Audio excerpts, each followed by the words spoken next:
Hello and welcome Xbox Nation to this week's fire episode of the Xbox Factor podcast. And of course, I'm one of your hosts, Mr. Boomstick XL.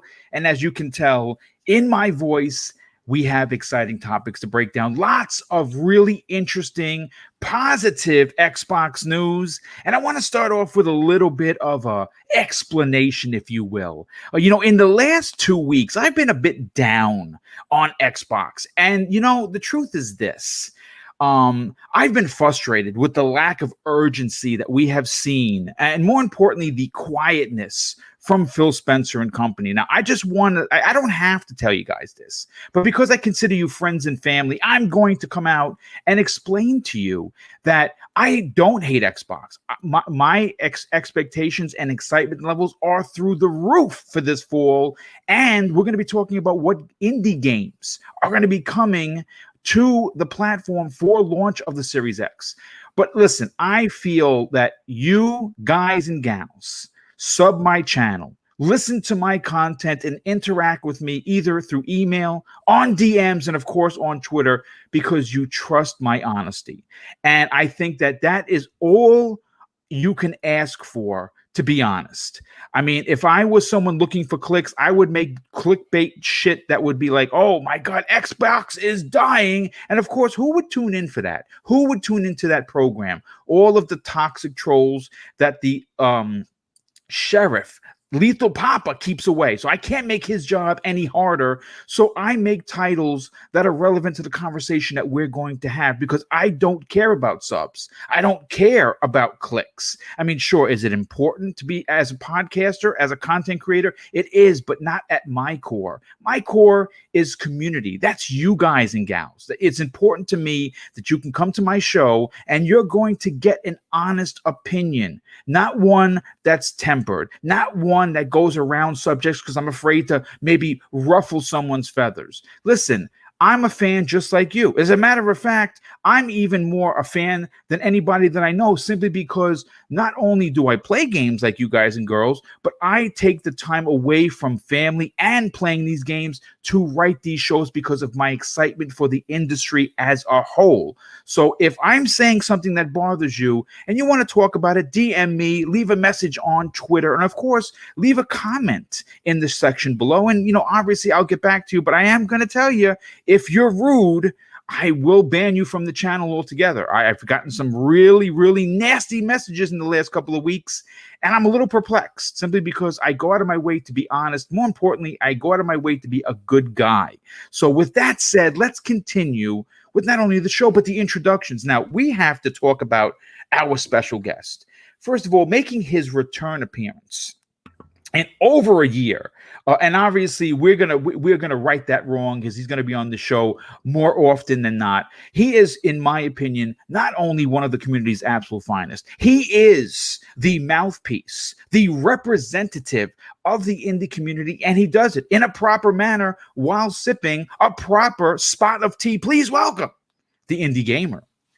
Thank you so much, Boom. It's awesome to be back. It's like you say, it's been over a year since I've been on a show with you, so it's going to be blowing off some cobwebs for me today. But I'm honored to be back on and mixing up with you guys.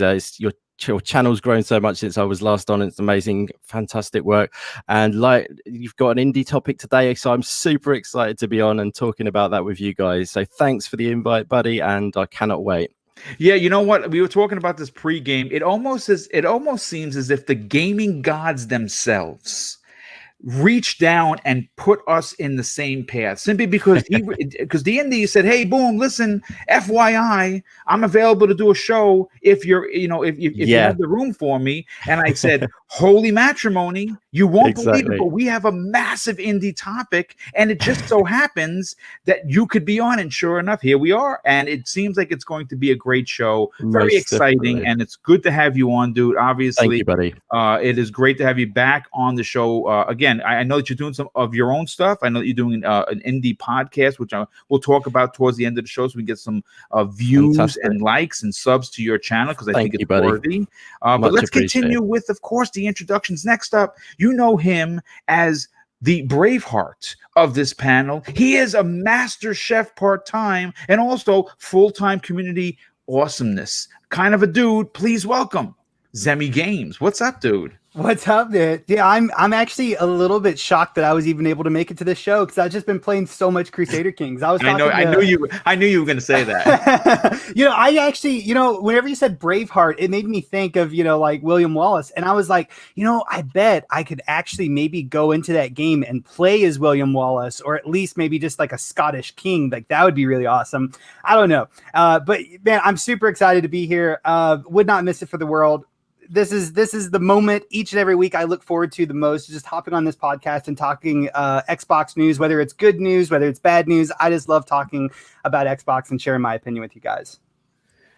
Well, listen, I want to thank you so much for taking the time out of your crusade to stop by and hang out for a bit. We definitely appreciate that. But listen, real quick, let me thank Sean Carpenter. Not only was he one of the first ones here, he drops not one, but two $2 super chats. His first one, I want to wish him congratulations. He said, just got my Taco Bell, let's go. And the other one, which was interesting, he said he just got his $1.30 raise today. So congratulations. Hashtag positive vibe there, Sean. Well, thank you so much for being here. Of course, thank you for your generosity and congratulations once again. But let's continue, of course, with the introductions. Now, you know him, someone that is costing me quite a pretty penny to be here. I have to write another check to PlayStation Nation because he's on loan and he's here for your entertainment. He is one of the biggest Halo fans that wears a PlayStation badge proudly. Please welcome Mr. Bad Bit.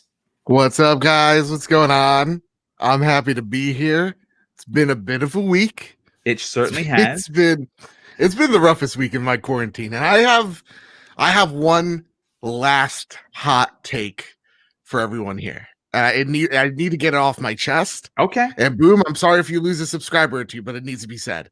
Go for it. Bill and Ted movies are not good. They're just not. Okay, well, I mean, listen, they were well before your time because you are a bit young. You might have been like 3 or 4 when they came out. I think I might be correct on saying that. You actually are. I'm not kidding you. All right. Like, so 89 was the first one, right? That is. Yeah. I was 2 years old. You were 2, so I was close. Oh, sorry, I was negative 2 years old at that point. So you weren't even born yet. See that again? It's a little bit of 80s humor that you had to be around to appreciate. Again, you have to be the old dog like myself in the room. But Joe, thanks so much for being here. We do appreciate everything that you bring to the table. And lastly, and in no way least, someone that has recently joined the panel, someone that, in my opinion, has recently stolen the gaze of the community simply because of his unbelievable experience. Like I said, people's gaze was on me, and now it's on him. I don't know. We may have to make him the show the show host next. Please welcome VJ. What's up, dude? Hey, Boom. Thank you so much for the intro. Yeah, I'm starting to feel a little bit like the part of the furniture, so to speak. But less about me. I just wanted to say a big hello to Indie Gamer. I've never spoken to him live before. And I just wanted to say thank you, and thank you for entertaining all of my DMs and my silly questions. No, dude, listen, you know what? Right? I got to tell you, VJ, all jokes aside, and I said that, you've stolen the gaze of the community. I mean that in the most best way possible. I think that you came in with maybe 2 people following you on Twitter, and no one knew who you were. And you actually, if you don't know the story behind how VJ became a part of the show, he actually wrote to me an email talking about, hey, listen, I'm interested in getting into podcasting, and I'd love to be, a part of the show. So of course, you bring someone in, and again, I'm a pay it forward kind of a dude, right? Like Mooch allowed me a voice in this community. I took it and ran. And when I have people that ask they want to be on the show, it's only right, at least in my opinion, to of course, allow them to have a voice, whether it be on 1 show or 15 shows, simply because like I said, I enjoy paying it forward. And I got to tell you, VJ, you bring a lot of really thought-provoking knowledge, and it is great to work with you on a weekly basis. So thank you so much for being here. And before I get into, of course, the Bits and Bytes, the new segment of all of my channel's work, I just kind of want to make a mention of a couple of things. First, let me thank Gungrave with the outstanding very generous $5 super sticker, and he says, keep it up. And also, our very good friend and generous friend of the show, Sin Vendetta, is here. He drops a $5 super chat and says, Mr. Badbit, why are so many Sony executives hinting so hard at Demon Souls remake being a launch game? Because they want to play with my heartstrings. I said it on the show. I hope they listen. I'm going to buy it. I'm going to suck at it, but I'm going to support it. I'm certainly going to support the work of Blue Point. That game looks great. It would be a real massive shot in the arm, but we'll see what happens. I'm telling you, you should have seen me. Yeah, last night we were done recording the trophy room, and Kyle's like, you should check your Twitter because Shuhei Yoshida and the creative director over at Blue Point is keep teasing Demon Souls. Shu especially. What are you doing, Shuhei? What are you doing to my heart here? Anybody who's a Souls fan, I don't think this game's existence. I don't think he would do it just for to poke fun. I think that it could be because they've been working on this for quite some time.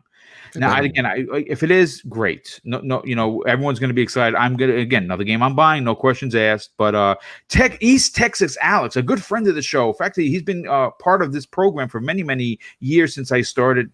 First of all, welcome, Texas Alex. Thank you for the $5 super chat. And he says it's good to be here. Some honesty and positive thoughts in a time when negativity seems louder than ever. You know what? That's a great point, and a very good friend of the show. As a matter of fact, a very great friend of the community who I had a chance to use one of his tweets as a topic on Monday evenings. VJ, you were there for that. Nano Polymath drops a very outrageous and generous $20 super chat and says, hey, Brother Boom, cannot stay. Just wanted to stop by and say thanks again for all you're doing for the community and the love that you've shown. It means a lot, truly. Keep up the great work. You rock. #gamers voice. Well, thank you so much for that awesome compliment. But more importantly, thank you for your generosity. Now, folks, listen, before I get into bits and bytes, real quick, this is going to take 30 seconds of your time. Thanks to the many voices in this community that have been asking and calling for it. This podcast, along with every episode or video that I do, is now available pretty much on every podcast service you could possibly imagine. I got approved for iTunes, for Google Music, for Spotify. I'm on a few other smaller ones. If you want to listen to this show and YouTube is somehow burning your battery out and it's costing you money to keep it on, because that's one of the things they don't let you to do unless you pay, you can find this show. I upload it immediately after the show uploads to YouTube. It takes about maybe 15 or 20 minutes after the show is done before it gets onto the podcast service of your choice, but it is there for you to listen if you can't listen live. But let's get into these massive topics. Well, if I could just interrupt you. Come on in. I'll drop the link in the chat in just a sec. Please, when I drop the link, it's to Boom's Apple podcast. Go subscribe there. After you're subscribed, make sure that you drop that 5-star review on Apple Podcasts, because it really, really, really does help the show grow. So there you go. That's all I got. Well, thank you for that. I definitely appreciate it. So again, I would have forgot to say that. So Joe, thank you for, of course, the save. But let's get into one of two bits and bytes. Again, a new segment to each and every show. There's smaller topics that in itself would not garner a full topic on a live podcast, but is important enough to garner a conversation. So the first one is this. Xbox tweeted out something, and they also posted it on YouTube of all places. And it was a bit perplexing. I have a theory. I have a really interesting theory, and it said simply this. We said it on Twitter, and we'll say it again, meaning on YouTube. Mentally, we are here. And it's a black screen that simply says Holiday 2020. Now, a lot of people were like perplexed by this. They're like scratching their head. We don't understand. This is cryptic. So here's my opinion on it. First of all, it's extremely vague, but it's also thought-provoking. And I think that's what they were going for. And in my opinion, I think what this is telling the community in a nutshell is that they are prepared for launch with the Series X, and all systems are go. I believe they're going to have more than enough. I talked about it last week. I had gotten a private message from someone that that I've used before as a source. They sent me a conversation from China where it was someone speaking Chinese, which I obviously can't read, and someone speaking obviously English that I could read. And again, this is unverified, folks. So take it with a grain of salt, but this is what was sent to me. Apparently, Microsoft paid extra to make sure that the Xbox Series X and potentially S is done.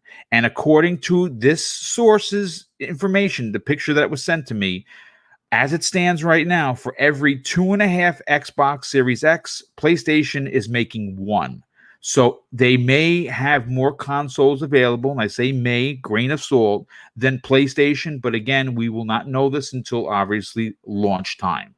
But what this cryptic message tells me is I believe that they're prepared.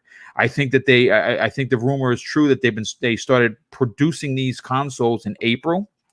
I think we almost have evidence of that.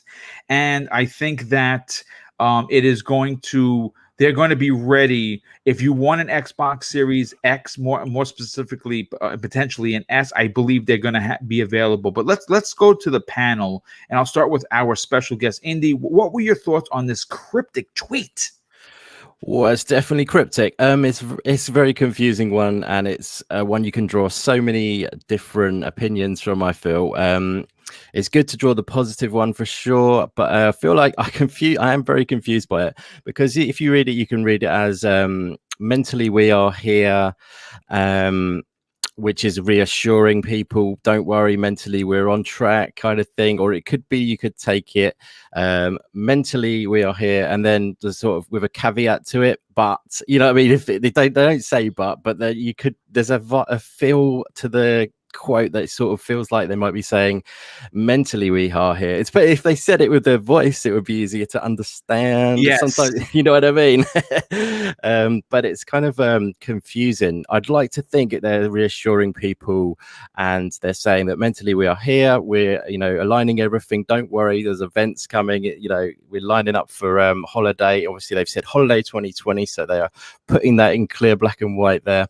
I mean, yeah, I think they probably are on track with this. I think it's a reassure. If I had to say, I would go with it's reassuring people, and they are saying that mentally we're mentally we're sound. I was going to say then, but that sounds a little bit dodgy.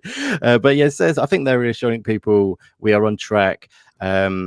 Because they have been so quiet. That is the problem, I think, is that it's just gone completely radio silent, and everyone's just wondering. And when you don't hear anything, you start you start to worry. Sure. Yeah, you start to worry for sure. You start thinking all kinds of crazy things. It's like when maybe you're an adult or your child's gone missing, you're thinking crazy stuff. They might just be playing with their friend or whatever. You know what I mean? Absolutely.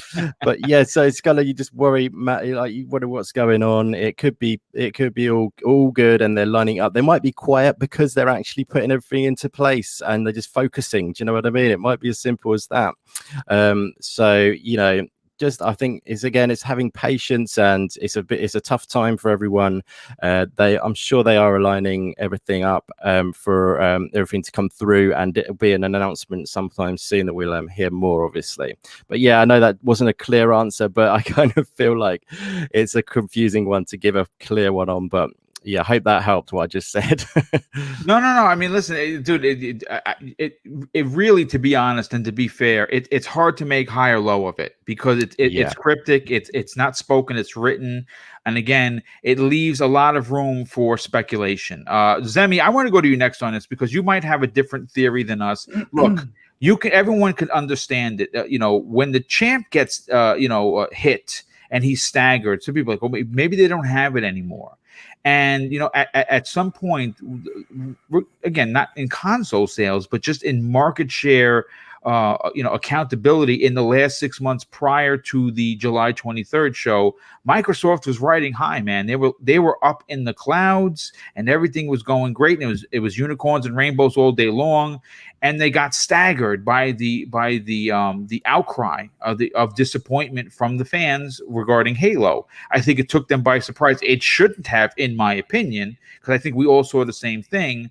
But it seems as if they're staggered now. Now, again, like Andy just said, they're quiet. Now, it could be they're quiet because they don't have anything to say right now, but there is going to be a point in September that we're going to need to know some things.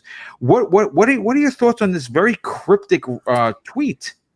Well, let me say this. I'm not really a fan of the wording of this tweet, right? I think you could have taken one sentence out and you would have still had the same exact message that I believe they're trying to communicate.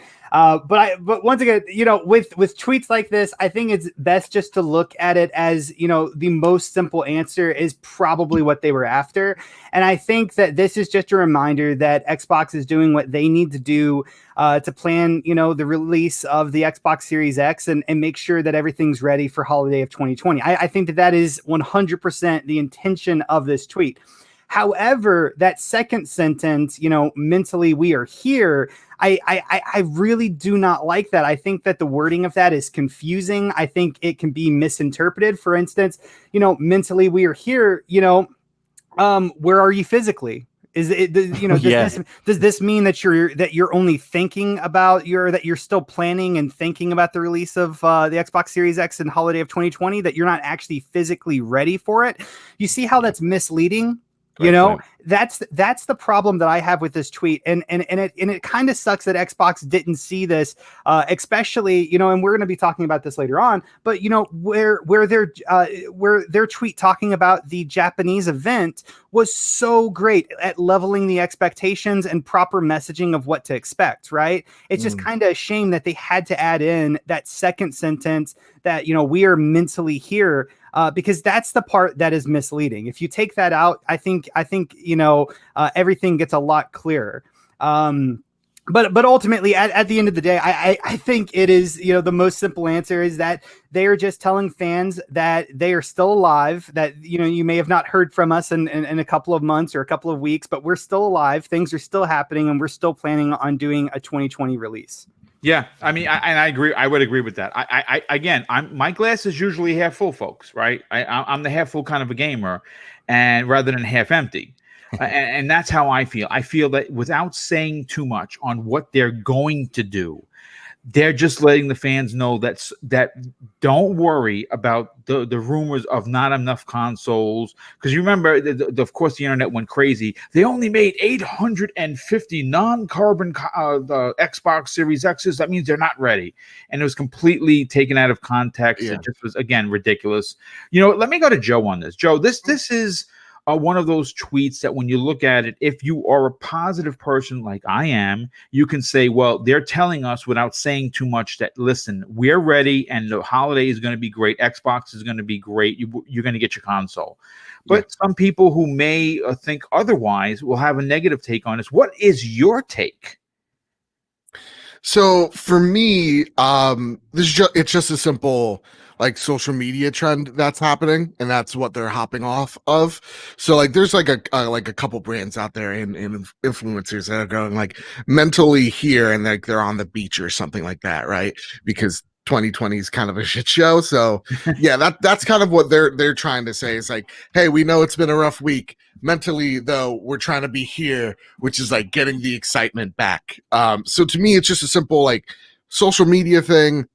I'm not thinking a lot into it.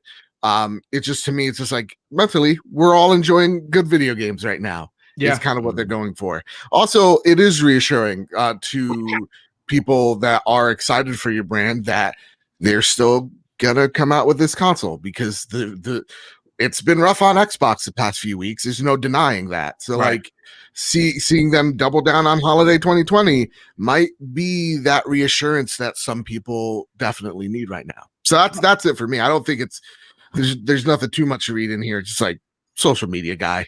or Yeah, gal no, out no, there. no. Well, Yeah. coming from a marketing kind of a mentality, I definitely appreciate the opinion. And closing out this small topic to open up the show, VJ, coming from someone that has seen video games not just as a video game player, not and console owner, but from both sides of the marketing aspect through retail and being behind the camera in some of the development aspects. What are your thoughts on this particular tweet? I'm kind of aligning with Zemi on this one.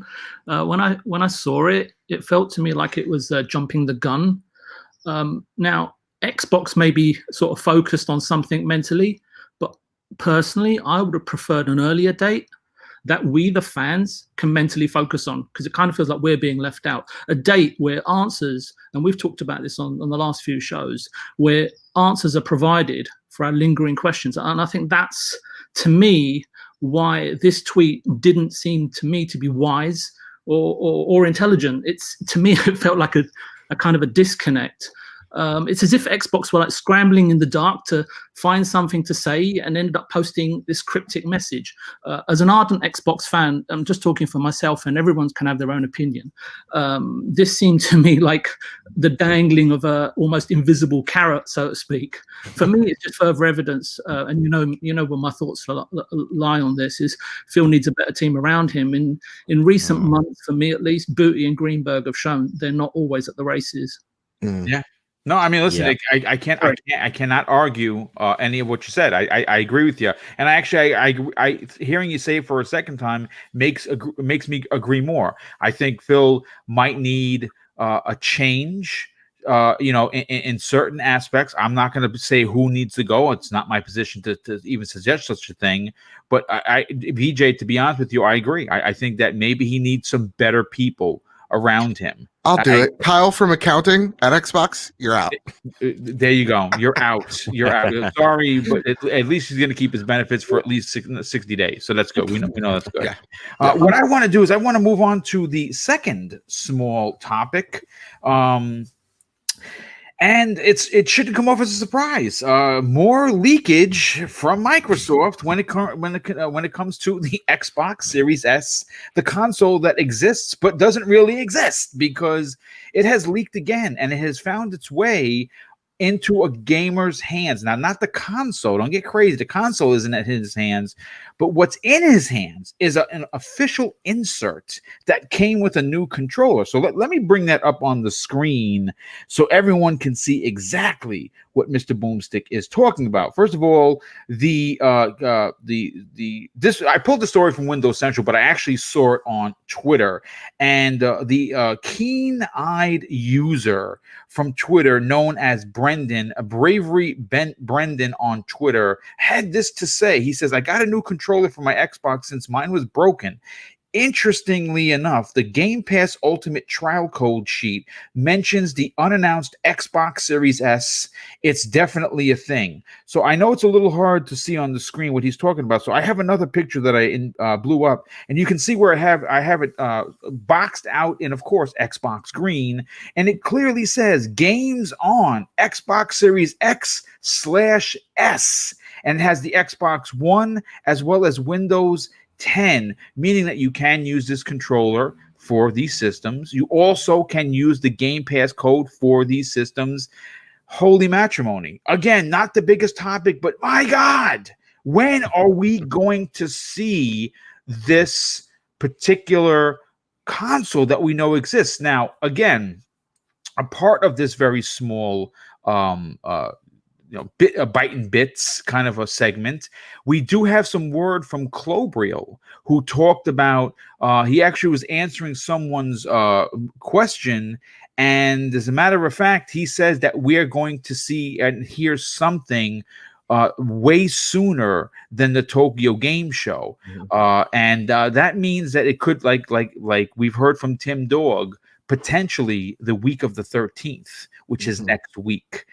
So I'm interested to, and I'll go to Zemi first. Zemi, listen, this console exists. We've seen mock-ups of it. We've seen controllers. We've seen, and of course, now this latest information, basically it's on print. It's on an actual pamphlet that's a Microsoft logos all over the place. It came with the controller, and it says the Series S. That means that I believe that this console is weeks away from being announced. When do you think they're going to just let the cat out of the bag? Lies, all lies. This is not evidence. Whenever they show us the Series S, we're all going to be surprised. None of us is going to have seen it coming. It's going to be amazing. I don't know. Like we know the Series S is a thing. I mean, like we really, a lot of us have kind of already known this since like the very first word of Lockhart. You know, like like a year ago, a year and a half ago. How long has that been? Right? It's been a while, right? Dude. Yeah. Yeah.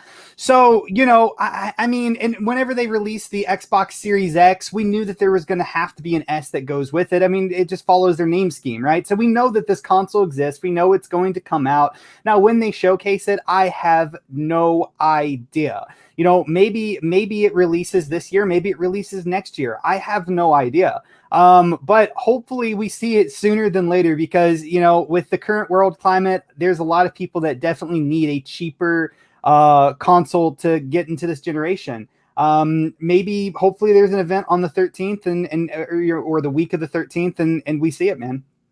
Yeah, I'm hoping that we're going to see this much sooner than later. And again, at this event that, you know, which it has been dubbed as the hardware and services event, I would imagine, again, this is me just speculating, that this is going to be probably the most important conference, show, 90-minute, 1 hour show that Microsoft could do in 2020.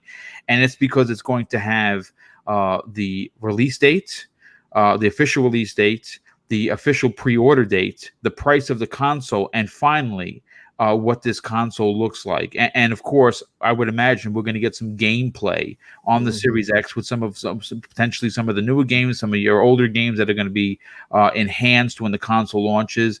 And with everything I just said, I think it is going to be a tremendously important conference for them, regardless of whether or not it's done in 60 minutes or 90 minutes. And I think maybe that's why they've been so quiet, because they're preparing this monster show, which I believe, again, is super, super important for the brand. Joe, I'll go to you next on this. Obviously, but coming from a marketing point of view, we know that this console exists. We have proof of it. I don't think anyone's actually seen it. What I'm hoping it looks like is that white little square box that looks like a GameCube. I hope that's what it looks like. I really do. Who knows, though? Who knows? When do you think we're actually going to see this?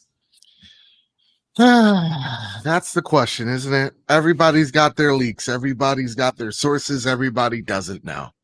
And that's the thing is man, it just amazes me of neither console.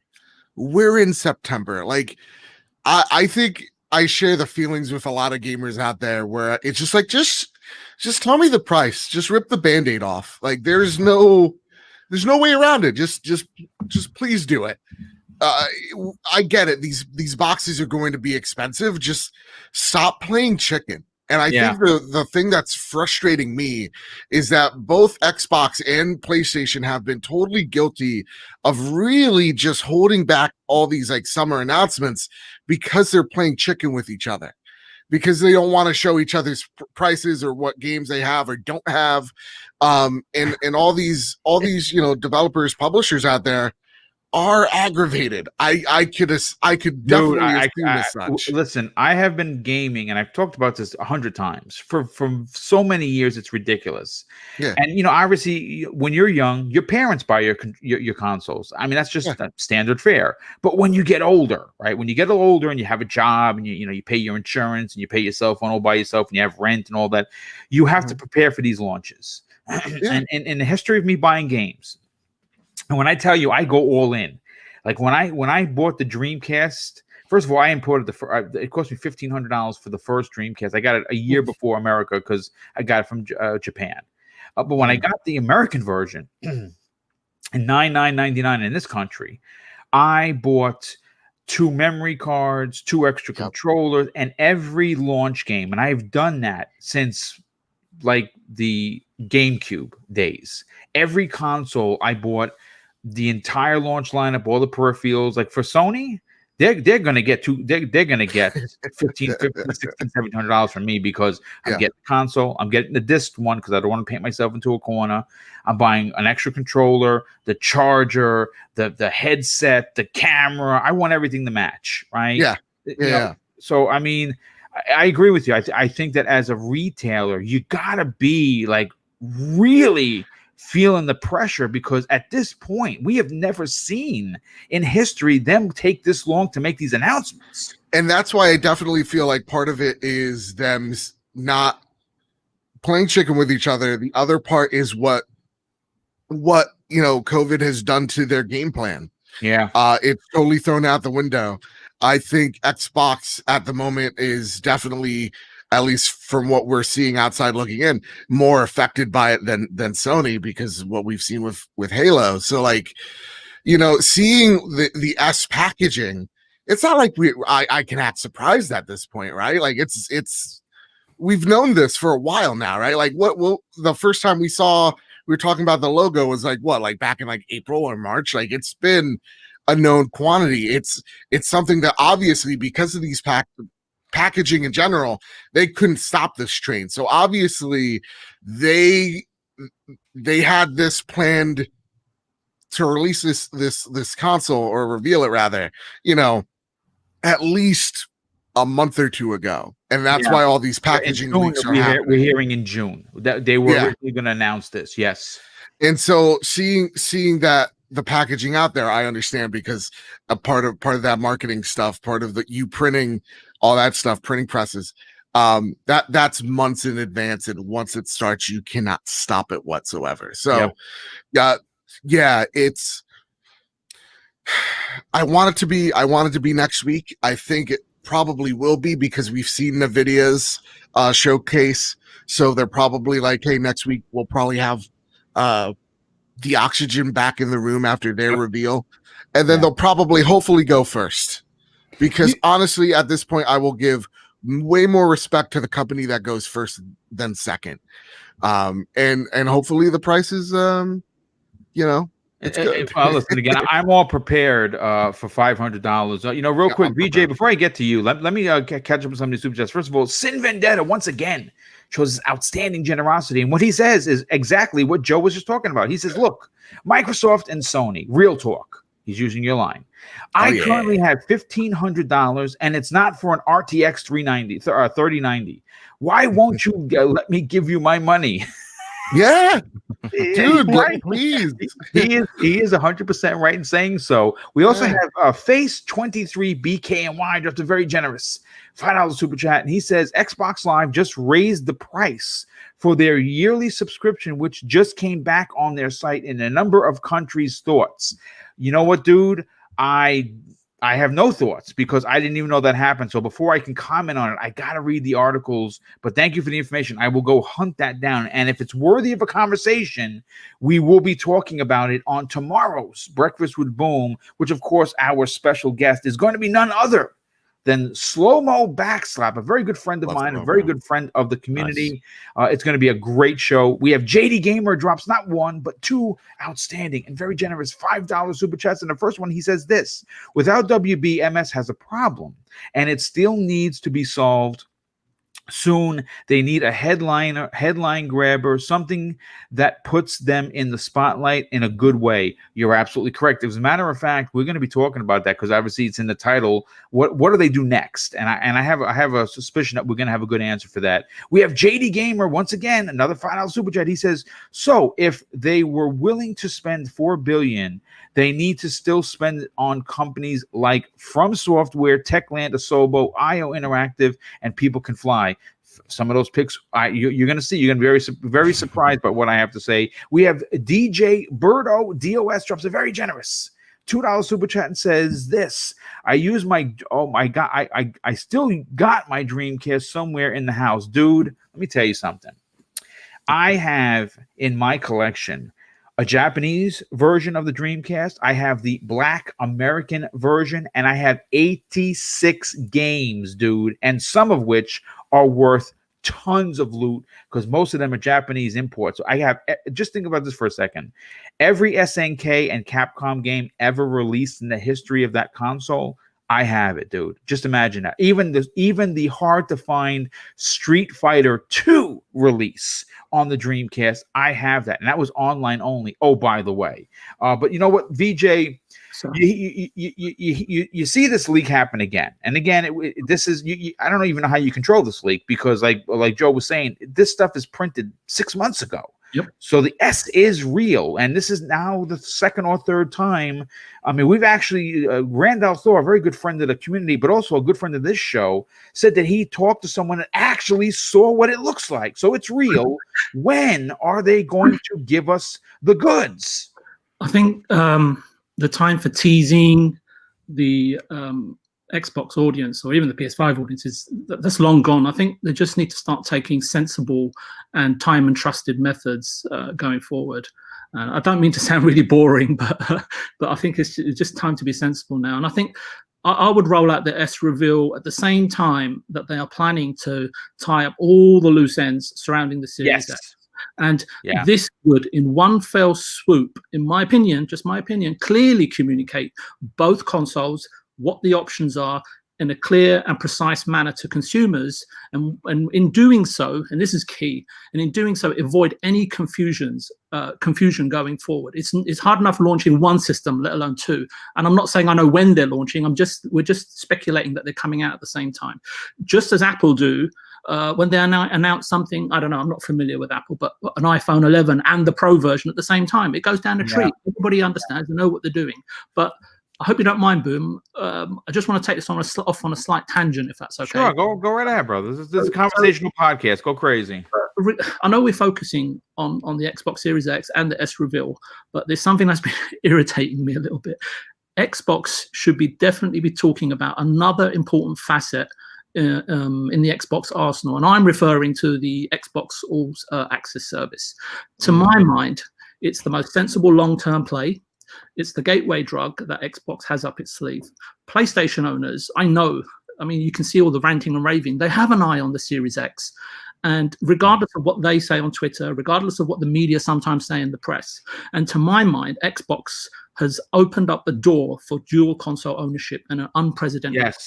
Yeah, great point. Think about the families that were going to miss out on a new system altogether due to the social and economic conditions that we're currently experiencing, right? They can get one now, right? And this all dovetails into Phil's ethos of no one left behind and everyone is welcome. Even if through the All Access program, the Series S, let's just assume it's $400 over 24 months. That's $17 a month, and you get Game Pass Ultimate included. Get consumers to understand that they can effectively own a brand new technology console for approximately $40. Whether we believe it, debate it, or saying, oh, that's just semantics, that's irrelevant, because the private discussions that I've been having with financially tight families, and we all know who they are, we've all got them, we've all having those phone calls in private, with Christmas fast approaching, so many of them are still totally unaware of this great option. Well, I mean, I think that what you're talking about makes a lot of sense, and again, I've said this about Phil. I think that some people misunderstand his ideology at times, because I think that he, being the leader of Xbox, has the plan in his head. He knows where he's going to take the brand. Sometimes as fans, we are impatient and we don't understand. And I think that what is going to come into a major factor this holiday season with the Xbox brand in particular, nothing to do with Sony, completely Xbox only, is exactly what VJ just said, is having this program where if you want to get into the next generation, right, you can do it for an affordable price. And I think that, and I'm talking about the big boy, which we believe is going to be $500. Also, with that said, you can also take into account where if, and again, the original rumor that came out about the Series S is that it was going to be exactly half of the price of the Series X. Now, in Rainbow Land, where I like to live sometimes because it's always happy and go lucky there, the Series X launches at $400. That's not going to happen, but that would be the ultimate, kick in the gut, if you will, to Sony, because they can't release their big boy at that. They could probably potentially release the digital only version. Sure, I believe that's what that's going to be, but that means that would make the Series S $199.99, and that is a value proposition unlike anything that has ever been done before. But how I think it's going to play out is 500, 250. But even 250 for a next-gen console that's more powerful than any hardware that's currently available for the home console is saying a lot, and it's exciting. And again, like VJ said, and like I've been banging this drum, I believe that this generation is going to bring in more dual console homes than ever before. But Indie Gamer, when you see this leak, and again, this is probably the third time this has happened, I know that Microsoft must be dying not to say anything, because obviously, they have plans. They have plans. They have commitments they have to keep up with. When do you think they're going to actually let us know, or basically let the cat out of the bag, that this console exists, and just get on with it? As soon as possible would be great. But I mean, like, obviously, everyone knows it. I think that it's conclusive pretty much with seeing these kind of leaks where it's actually printed on a Game Pass code. It's obvious that the S is coming. But I mean, the thing is that Xbox and Microsoft as a whole, they just need to have more confidence, in my opinion. Yes. They've done amazingly well. They've got an amazing box. They've got technology. They're doing awesome in a lot of ways now, but the marketing is definitely lacking, and the confidence is not there in that area. Like, all they have to do is step up and just confidently put down, this is what it can do. They need to show.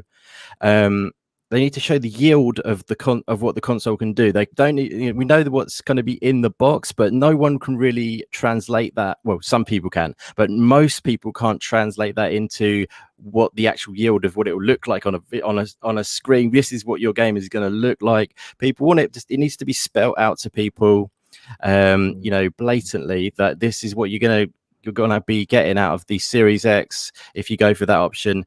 And the Series S as well, I think that's definitely happening, but I wonder whether it's later. I think it'd be better if they did a simultaneous release to get both. I agree, absolutely, for definite, because they can then pitch that as that lower option, and they may be able to get, like you said, get a one up on Sony that way.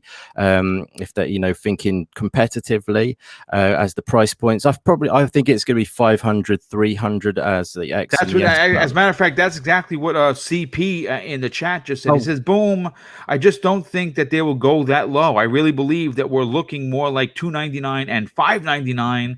Okay, yeah, cool. I agree with that. I 100% agree. My God, I think the Series X is going to be 600. I don't think they can. I think it's a death sentence, and I say that for Sony too. I don't think, regardless of what games you have in the current world crisis, that you. I mean, if you want to put the smaller console at $299, I hear you. If you want to put the big boy at $599, even though it's worth every penny, again, folks, these consoles are giving a 2080 Ti a run for its money, right? Like, it could walk into the lunch yard, punch it in the face, and take its lunch and eat it right in front of it. That's how good these consoles are going to be. Specifically, the Series X. I mean, we know it's more powerful than the PlayStation, so it could logistically do that. They kind of did the thing. $599 though. Indie, I think all access would really help that $600 price tag. You are right. You're right. Of course, the majority of people would probably opt in not getting that, and they would opt into getting the Series S at 300. And 300 is a amazingly competitive price. I mean, think about this: the Switch released at 300, and look how well the Switch did. Yeah. Now, of course, that's not the only reason why it did good, but I mean, it's definitely a contributing factor, nonetheless. Yeah. No. Yeah. I was going to say, when they released the Xbox One X, they did probably, I don't know, I felt like they did a little bit better at showing I know it's maybe the time will come, but they did a good job of showing sort of like the visuals of what you'll be getting better. That is what we need. Is we need to see that that upgrade in visual clarity.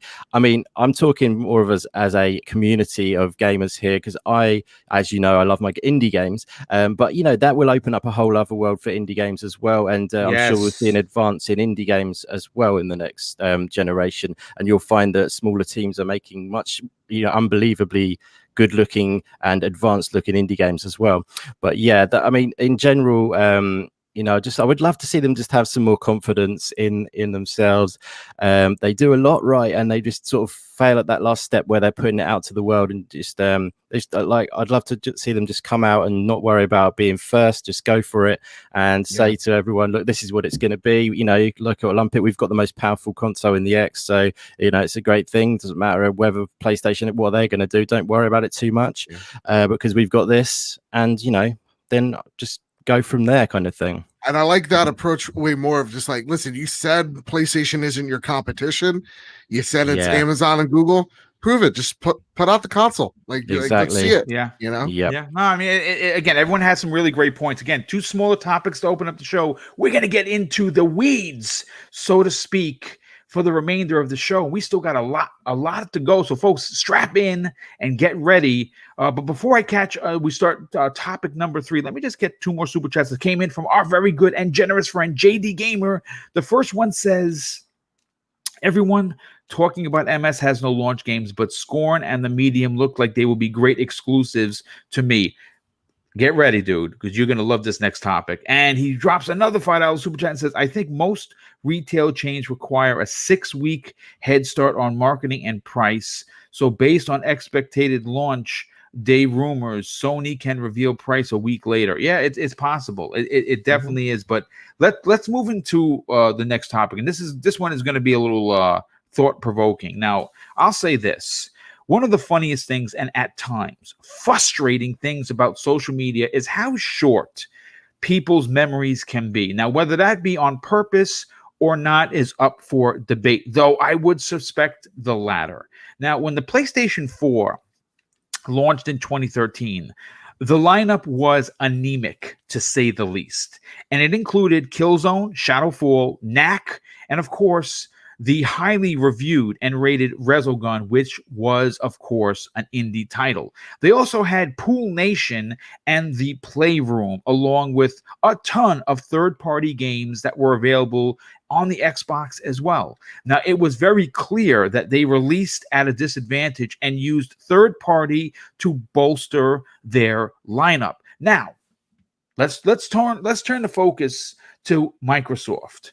And with the Halo Infinite delay, and of course, we're all upset about that, there are many detractors of the Xbox platform that have said publicly that the launch of the Series X/S is a failure. I would 1,000% disagree. As a matter of fact, based on the list that I have assembled, that we're going to talk about in a second, I think I have proven that not only can it be successful, but I think it could be deemed a better launch than the PlayStation, even with Miles Morales. And here's why.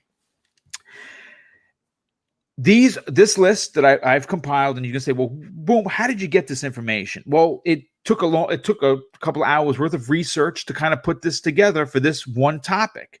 You know, I went and pulled stuff from IGN, from GameSpot. I pulled stuff from Gaming Bolt. I pulled stuff from Windows Central.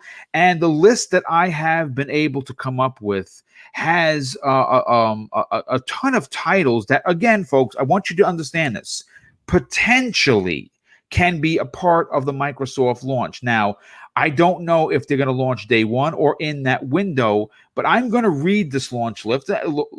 I'm going to immediately go to the Indie Gamer, which is why he's even here, because obviously this is right up his alley. But more specifically, if they released this holiday with these games, in my opinion, and again, we don't know what Sony's going to do other than Spider-Man, obviously, which is going to be great, Bug Snacks, which is going to be great for some kids, and of course, later on in either February. I hate it so much.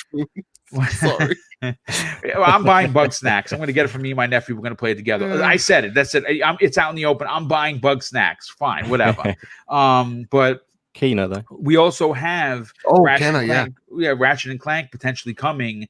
Either I don't think it's January. I think you're going to get February, March. Me personally, I think we're going to get it in April. If I'm a betting kind of a dude, that's just my opinion. I say April for that, and that's fine. But listen to this list that I've come up with. And again, every title on this list has said this next to it: either holiday 2020 or it's launch window, or of course launch day.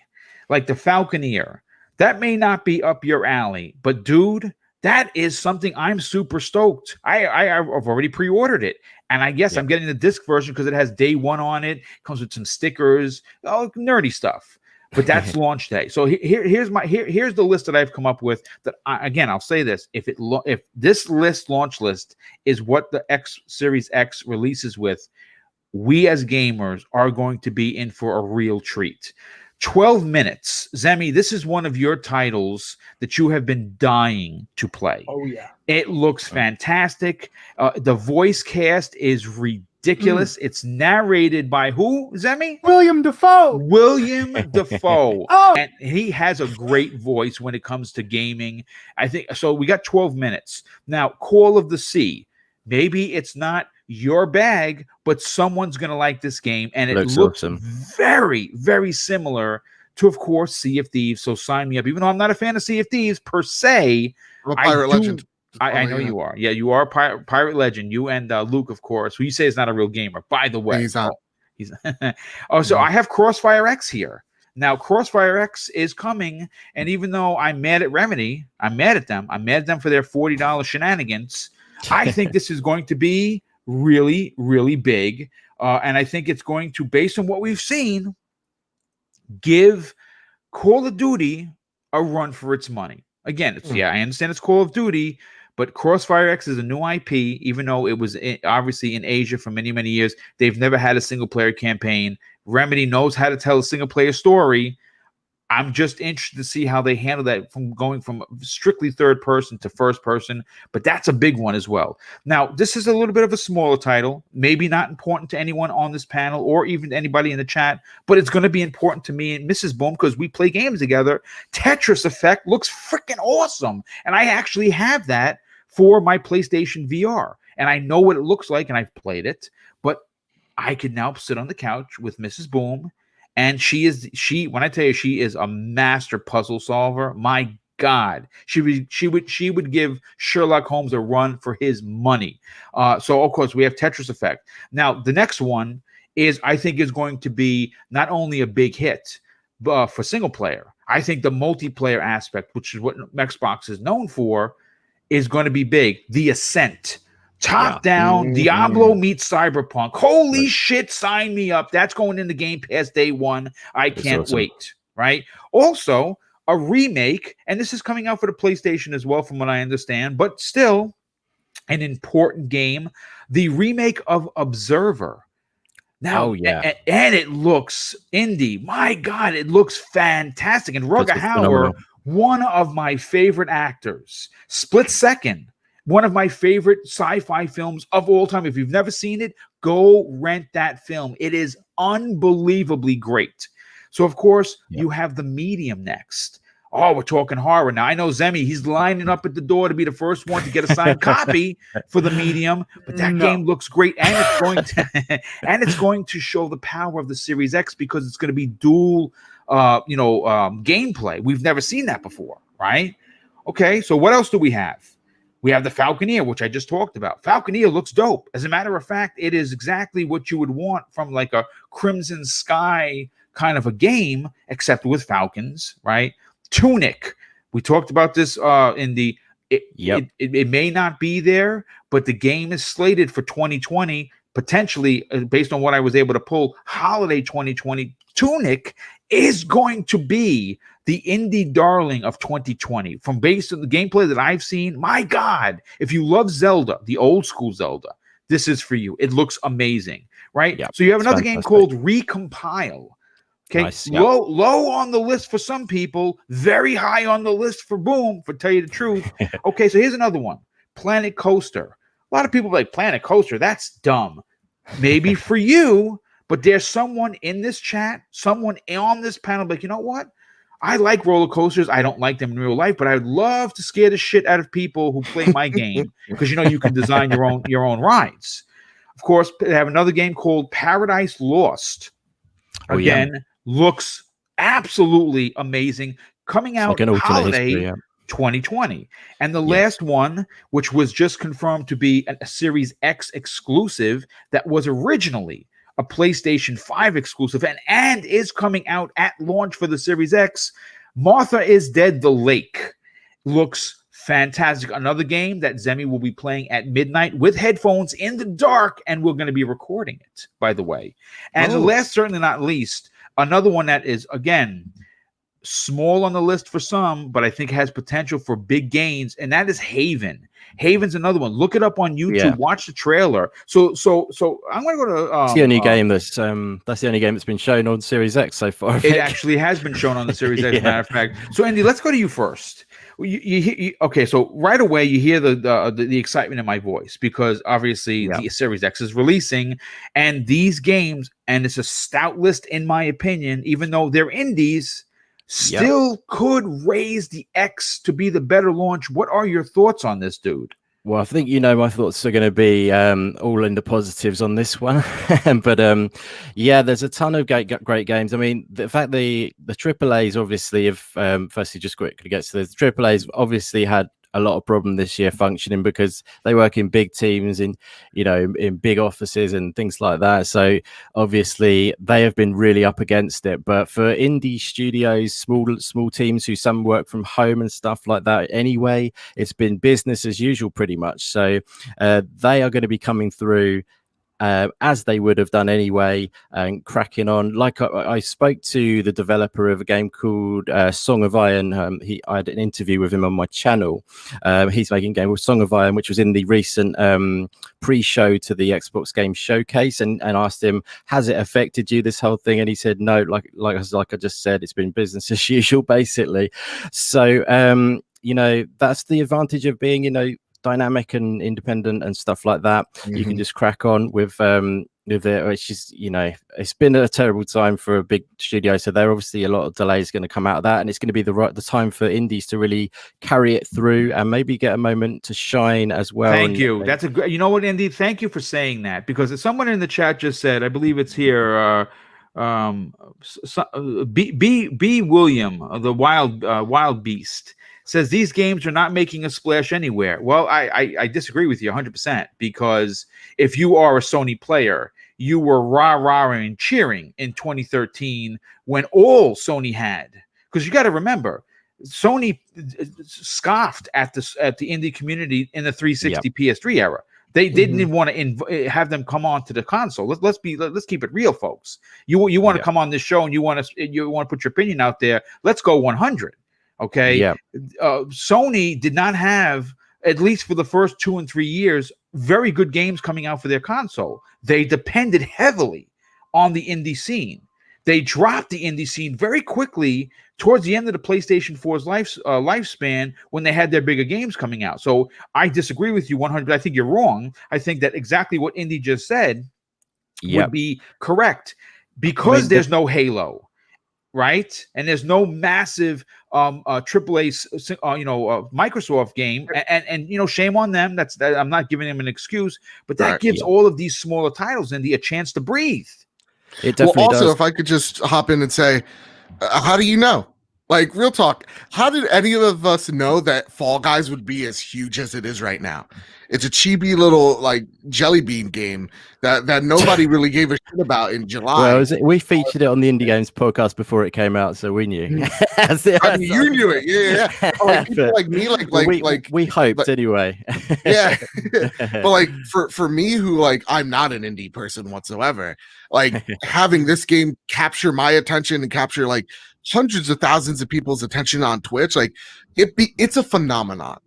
And no, I don't think people saw that coming. Is what I'm trying to get at. Is like definitely, yeah. Oh no, I didn't. No one saw the scale of it blowing up like this. Yeah, that's absolutely true. But I did see it as it could had so much potential, if you see what I mean. And it was good that people got behind it and everything. And the PlayStation Plus thing really helped, I'm sure, as well, and things like that, which was great. But it was a unique concept as well. That's why it worked so well. It's the sort of idea that was no one else had done really. So I think that's why has done so well for guys. But the other thing is, so many people have a perception about indie games where they're like, okay, that's an indie game, that's not my thing. I'm only going for the graphics. I'm going for the big visuals. I'm going for the big basically the AAA bangers, as Boom would say. But it's such a shame because there's so many indie games that have so much innovation these days. AAA games have become a little bit stale, in my opinion, because they like Ubisoft will re-churn out the same sort of the same like cookie cutter sort of game with a new skin over it each time, and they don't reinvent it and things like that. I feel like the innovation is lacking in AAA. Obviously there's definitely some great AAA games like Doom Eternal this year and stuff like that, but personally I feel like the innovation and the risk taking is taking place in the indie games market, and I think people should be more open to it. They should, and if as well, just treat it as games. Games are games. It shouldn't be like categorized that I'm not going to take on that. There's some really clever things going on in indie games. Sorry, I've sort of gone off on a side thing. No, absolutely. Well, I mean, in general. To be honest, there, Indy. I mean, listen, there are going to be some detractors to this. There are going to be people in this chat right now that say, well, just a second, Boom. Are you saying that it's okay for Microsoft to have failed having a major first party? And I'm going to tell you, no. I'm not making excuses. They know they effed up. There's no doubt about it. They put all their eggs in one basket for Halo. And you know how I know that's a confirmed fact? Because we all thought that we were going to get 19 first-party games when the console launched, and Phil said it on the interview that they want to move everything out of the way to give Halo room to breathe. So he thought, in his mindset, that Halo was going to be ready. Well, guess what? It's not ready. So we've all accepted that. We're not going to keep beating the horse. It's not ready. And you know what? Good on them for delaying it, because now they have one of the original Halo creators running the ship there. So guess what? We have to move on, and we have to depend on indie titles, which I'm okay with, and major third parties. So let me just, Indy, I'll let you come back in, but let me just throw this out there to the chat.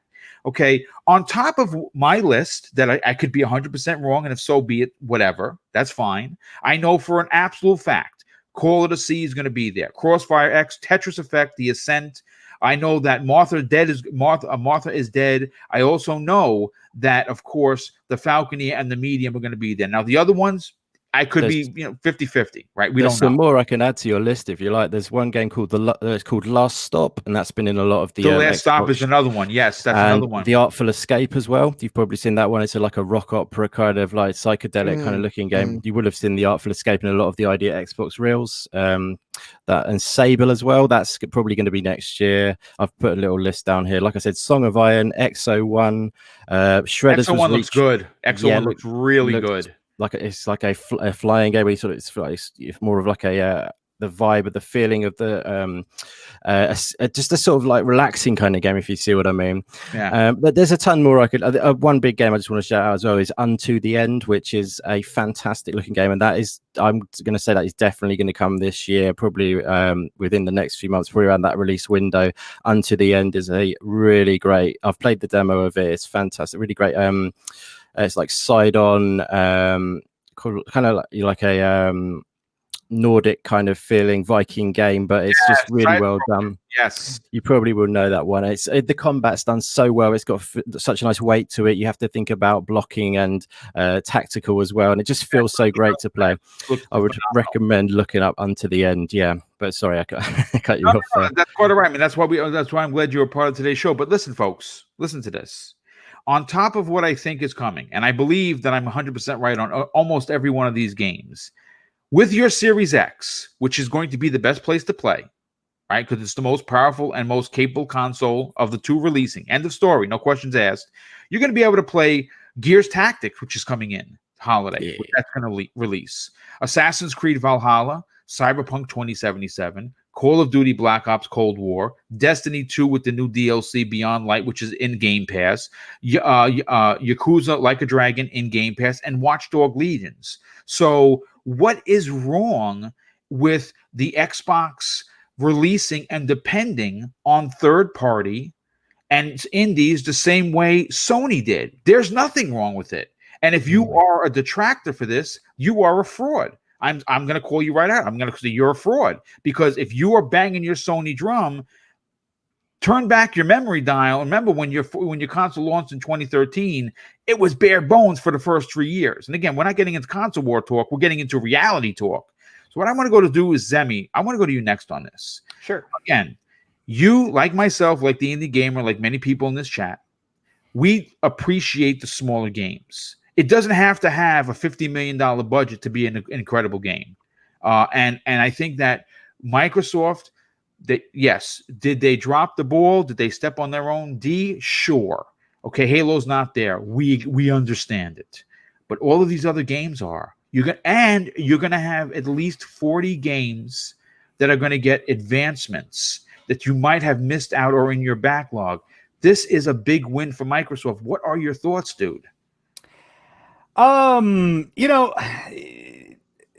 I said in last week's podcast at a very similar topic, but also very different, is I don't believe that launch titles really are that important to, Xbox's success as they are with the PlayStation success, right? I just don't see launch titles as being that super, super huge, important thing that needs to happen on Xbox, right?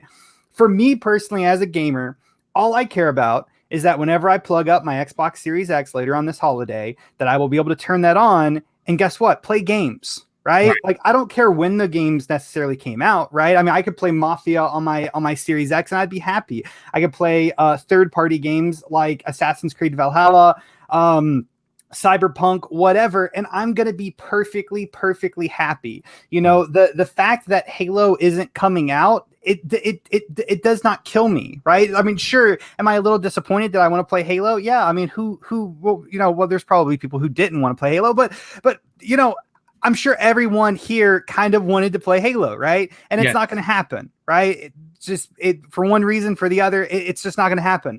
But that doesn't mean that there are no games that are going to be coming out. Now, the reality of this is PlayStation's quote unquote launch titles better than Xbox's launch titles? Absolutely they are. Which of course you could say is definitely very subjective, but I will say this: PlayStation's launch titles are going to have more mass appeal than any of these indie games will, more than likely. More than likely, unless something goes, I guess, like viral or whatever, like gaming viral or whatever. One of these indie games just absolutely pops off like Fall Guys has. PlayStation has a better, launch, or I guess launch games.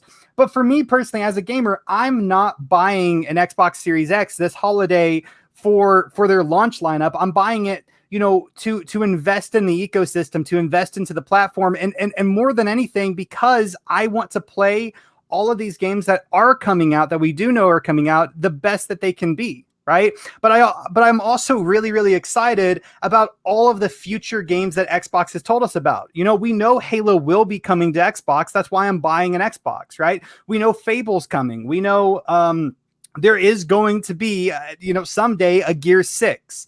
Valve looks absolutely incredible. And so I'm buying my console because I want to invest in the ecosystem. I want to be ready for whenever these games do drop, I can play them. And in the meantime, I will just play third-party games because those are perfectly fine. And, in all fairness, my backlog is already still overflowing, right? Like there is no lack of games. Like I don't need new games, in any way, in any situation. I don't need new games. Now, I'm super happy that all these new games are coming out this year, but I would still be fine playing the ones that I currently have that I never played before. Like I don't know where I'm going to have time to play Cyberpunk, Assassin's Creed, Mafia. Call of Duty, Mafia, all of these games. I don't even know where I'm going to have the time to play these dang games, right? So like, why am I so upset that Xbox doesn't have a better launch lineup than PlayStation, right? I just don't care. And I really honestly do not think it is that important for Xbox to have a better launch lineup. They have other things that are going to interest consumers. For instance, xCloud, for instance, Game Pass. These are their selling points, not necessarily their launch lineup, right? They're not going to win on launch lineup, but they will win, on services like Game Pass. Yeah. No, I mean you're 100% right. I love the way you certainly focused it on it being more important than just one Miles Morales or one Bug Snacks or one, obviously. And again, give Sony a lot of credit. They set themselves up great. Sure. But with that said, I still think that because Microsoft is going to have the power, because Microsoft has the services, they have the core value, they have Game Pass, they have xCloud, they have the payment plan where you don't have to pay up front for your console. They have a lot of things going, and I think it's going to be a big win for Team Xbox, no doubt about that. Let me go to VJ next on this, but VJ, let me just catch up on some of these super chats because there's been quite a few of them. Gamer by Choice drops a very generous $10 super chat and says Sony needs PlayStation 5 more than Xbox needs Series X because the Series X games are cross-generational. I see Xbox waiting for Sony to go first. In my opinion, great strategy. I think that they are going to wait. And I think that what they're attempting to do is cut their legs out from underneath them by price. And even if that's $50, I think they're going to do it. We have Reggie Mobile 9 who drops an outstanding and very generous $5 super chat. And he's, where'd you go? Reggie, hold on a second. Let me just, this chat is flying by. I love that everyone's having such a great conversation. He says, great show, guys. Phil said Sony wasn't their competition. Yes. However, that's not what the public believes. And I agree with you there. So he still has to hold his cards close. And I believe that is why we haven't heard anything. And that's why we're all frustrated a little bit because we want to know what they're doing. A very good and generous friend of the show, Bounty Boom, drops an outstanding $5 super chat. Says, I think we have a few surprises coming because of Halo not releasing. And that is possible. I honestly believe that. JD Gamer, once again, shows his outstanding generosity. He drops a $5 super chat and says, if I were Microsoft, I would be sending as much dev help as I could towards the medium scorn. Martha increased their marketing budget to AA levels for launch. Yes, I think they have to do that. That's a great point because they need to push these games because obviously they're going to need them because some of their big bangers are not available and won't be available till way past the beginning of next year. Bounty Boom drops an outstanding additional $5 super chat and says, questions for everyone. What would you rather, Halo releasing, not done, or The Last of Us releasing again and you have to pay for the upgrade? I would rather them delay it. We go back to Miyamoto from Nintendo. Obviously a rushed game or a broken game is always going to be bad. And, and again, I'm paraphrasing, a delayed game could be eventually good. And I agree with that. And JD Gamer once again shows his generosity with an additional $5, which says, question for the panel. What if there was a third Xbox? It was the ultimate version with an unbelievable specs like 22 teraflops and 32 gigs of RAM, 2 terabytes SSD at $699. Then I would buy it. I'm going to be honest with you, but I don't think that they would. I think they're going to keep the two system SKU, in my opinion, same as Sony, and I think they're going to have the better system in power and the cheaper system in price. I think that's how they're going to combat Sony. Face 23 BKNY drops another $5 super chat. Says, you banging your Xbox drum, but Microsoft is treating PC gamers better than their console gamers with Flight Simulator, Gears Tactics, and Age of Empire on PC. Yeah, listen, I can't argue with that. I can't argue with that. Would it not have been great to be able to have Gears Tactics already? Sure. But we're getting it for the Series X launch. Would it have been smart of Microsoft to have Flight Simulator ready for the X launch? 100%. And in regards to the RTS, that's really PC. Now, should it be on Xbox? Absolutely. But again, I have so much to play that I'm not going to harp on the disappointment of those three particular titles. I'm just going to accept what it is. Now, some people might say, well, boom, you're just accepting what they're throwing you like scraps. No, I wouldn't say that, because I have Game Pass and I have a shit ton to play on a monthly basis. And I feel like as an Xbox supporter, I'm getting my value for my dollar. Microsoft is getting my money, and I feel like they're giving me more than what I'm paying. So in the end, regardless of whether it's a AA, single A, triple A, indie, I win. I mean, that's just my opinion. But VJ, when you hear these titles, again, some small, some medium AA, and then you hear those being surrounded by some big AAA third-party games, again, the same strategy that worked for PlayStation in 2013 seems to be the strategy of Microsoft in 2020. I think it's a winning strategy, but what do you think? I've got a fair bit to say, Boom, and I think especially for the detractors, trying to give them an argument as well. But let's just start at the beginning and just cut me off if I start to get boring. If at the launch of the Xbox, indie games received the limelight, from my education in recent times, from Indie Gamer and many others in the community, you've got to say it's well-deserved and about time. Can we expect indie games to lead the charge entirely on their own? I think Xbox should be doing more. Maybe they are. But I think what we need to look at is what's the role of the indie games at launch. And it definitely kills the narrative of no games. There's something for everyone, and there are more games than you can consume. There's no doubt. I mean, just the ones that indie pulled off. I mean, there's just so many. Overall, though, for me, indie games are a crucial and captivating string to Xbox's to the Xbox bow, and I think they're doing a really good job with that. I've got some observations as well regarding the indie scene. For me personally, coming into it, it's been a fantastic time to discover these games, and for me, definitely they're going to continue to rise in prominence, and definitely over the weeks and months that are going to come by. Not everyone has got 12 hours to sit through a single player game, or even 50 hours, in an open world game. But I think what people have to also understand, it doesn't make you any less of a gamer if you don't have the time, right? You can still be passionate about that hobby. But the third thing I wanted to mention is that you've got ID Xbox making huge strides, right, compared to Sony and others, right? Game Pass allows you access to many of these games, right? And with xCloud coming online, it sort of, in my mind, completes a kind of a trifecta of being able to pick up and play easy content on your new Xbox or Series X or S, but also on the move, right? But I think it goes even deeper than that, right? We've discussed the games and everything, but I just want to sort of mention the people that are kind of behind this. And I've learned a lot of this from Indie Gamers, so sorry if I'm repeating, but some of the stuff he says is quite important.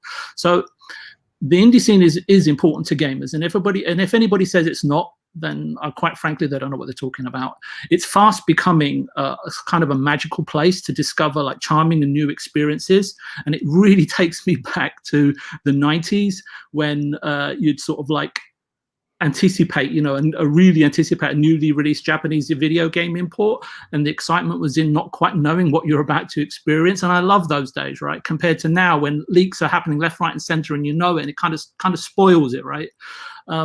The advancements in the technology provide a fantastic canvas for individuals or small teams of like-minded creators to go away and develop games, take risks more freely, with no one really sort of imposing heavy terms on them. The biggest agony for any creator, in my experience, is, and I'm not talking about just game developers, I'm talking about any creator in any walk of life, whether you like, I don't know, building, playing with dolls, or origami, right? It's to suppress your artistic nature. It's not being able to express yourself. It becomes almost like a sort of unrequited love. Indie Gamer made a really valid point on his video last Saturday, and he said something, and I'm paraphrasing, and Indy, you can step in and correct me if you want. AAA devs are taking a step back to make indie games. I would actually go further and say that they are being incredibly brave and taking their best step forward. And I said on last Thursday's show, Boom, if you remember, that AAA gaming is incredibly punishing. It doesn't matter what studio you're at.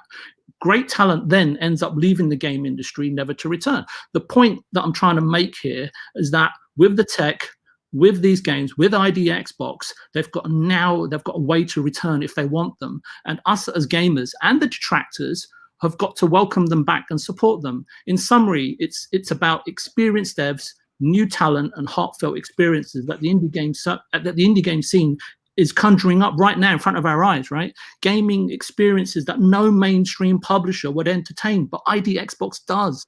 And on a final point, I just want to be really, really clear. I'm not saying that AAA game creators don't try to express their intentions from their heart, but they are restricted given the size of the teams that they're in. And Breath of the Wild, in terms of creativity, and it evokes that in spades, right? So that's anyway. So I just wanted to give a balanced response to everything that I've been hearing. So once again, absolutely fantastic. Amazing. Point. Well said. Yeah, well said indeed. Real quick, I just want to address somebody in the chat. We have Christian A. Saying, so now the narrative is there are too many games already. No, we don't do narratives on this show. Can I have a narrative? I hate when people say narratives. Yes, I find it to be just plain silly. And again, Christian, thanks for being here, but I have to call you out because you're implying that we're somehow wiping the bottom of Phil Spencer and making excuses for him for shitting on the floor. That's not what we're doing. What we're saying is that we're saying you shit on the floor. Right. What I'm saying is that we've already admitted that they might have put all their eggs in one basket. I don't know how much more admittance you want, but that's all you're going to get. In regards to what do you do now is exactly what we're talking about. What does Microsoft do now? Well, they're going to do what I hope they do, pull a Sony, which worked for Sony in 2013. And if I recall, someone that I still listen to, Colin Moriarty, you know him. He used to be, of course, with Greg Miller, right? He publicly destroyed Sony for releasing Knack and Killzone. Those are crap games. But what did he do? He rallied around Housemarque, who made, of course, the indie game that everyone touted as the best PlayStation 4 launch game in Resogun. Housemarque, great company. It's amazing how they haven't been bought up by Sony yet. So you just wait a couple of weeks. Yeah, well, again, potentially they're going to add them from what I understand. But again, they're not there yet. But my point is that Sony launched with a very light list. And hold on just a second there, Johnny Cat. Okay, just because you know about Bugsnax and Miles Morales, what else are you expecting? Because we were talking about Demon Souls. I don't think it's going to be there. If it is, great, but that is the reason why they signed Godfall as an exclusive. That's the why they were going to knocking on everyone's door. We talked about this a couple of weeks ago, basically throwing money until something stick to lock up exclusives. You think they did that because they wanted to step on the toes of Phil Spencer, or could it potentially mean that their first party lineup isn't as stout as some people are giving it credit for? I think it's the latter for sure. Their first party games are just not ready, same as Microsoft. So what are they going to do? They're going to buy a couple of exclusives, spend that money. They're going to release a couple of their first party stuff, which are going to be great. And they're going to depend heavily on indie titles, the same thing. So listen, if you're going to fling mud in this arena, get ready, because you're going to get mud thrown on you as well. But you know what? Let me go to Joe. Joe, obviously, you are our PlayStation representative, and you can account the 2013 launch that had Knack, Killzone, Resogun. And it depended on, it had DC, it had the pool game, it had the DC Online Universe that was available on the PS3. It had a lot of Warframe was another one that was there at launch. Not the most stout launch list, but they still did well because they had the power. They had a couple more pixels, right? And they had, more importantly, the price. They had $100. Well, I think most importantly, the success out of the PlayStation 4 for me was it wasn't Xbox. I think when Xbox shot themselves in the foot that E3, a lot of people just remembered. Right. And well, that's certainly the messaging. A lot of factors. Was horrendous. Yeah, and I think that really gave a lot of credence for PlayStation to succeed early on. But I think what you're saying as well is indie games were huge. Like, it wasn't really until 2015 where we got the game of the generation, which is Bloodborne, right? It took a little time to get there. So when if it mattered, let's talk about if it actually mattered. Yes, Xbox, they rallied around Halo. They wanted this thing to be the Breath of the Wild moment, of like, yeah, look, we have these smaller experiences. They're not going to sell the consoles as much as Halo, right? It's what's getting the butts in the seats. Usually, the movie that's winning Best Picture is not also the one that made the most money. Right. So when I take a look at, what's selling a system, as much as I love indies, it's not any of the games mentioned. It is Halo for me. And you know something? You're not wrong for saying that, because the bottom line is people were buying the console for Halo. That's the truth. That's what a lot of people, especially myself, were hoping and looking forward to. And having that launch, is what it is right now. Yeah, is it the best launch ever? Absolutely not. Is it the worst launch ever? Don't know yet, because honestly, we don't know any for both PlayStation and Xbox. We still don't know the concrete what is actually, holiday. What's that? I said it's gross that we don't know anything, Joe. Oh, absolutely. and that's the thing, is like, listen, whoever is talking smack before, in a week from now, they could tell you, hey, the only game we got on PS5 is Bugsnax.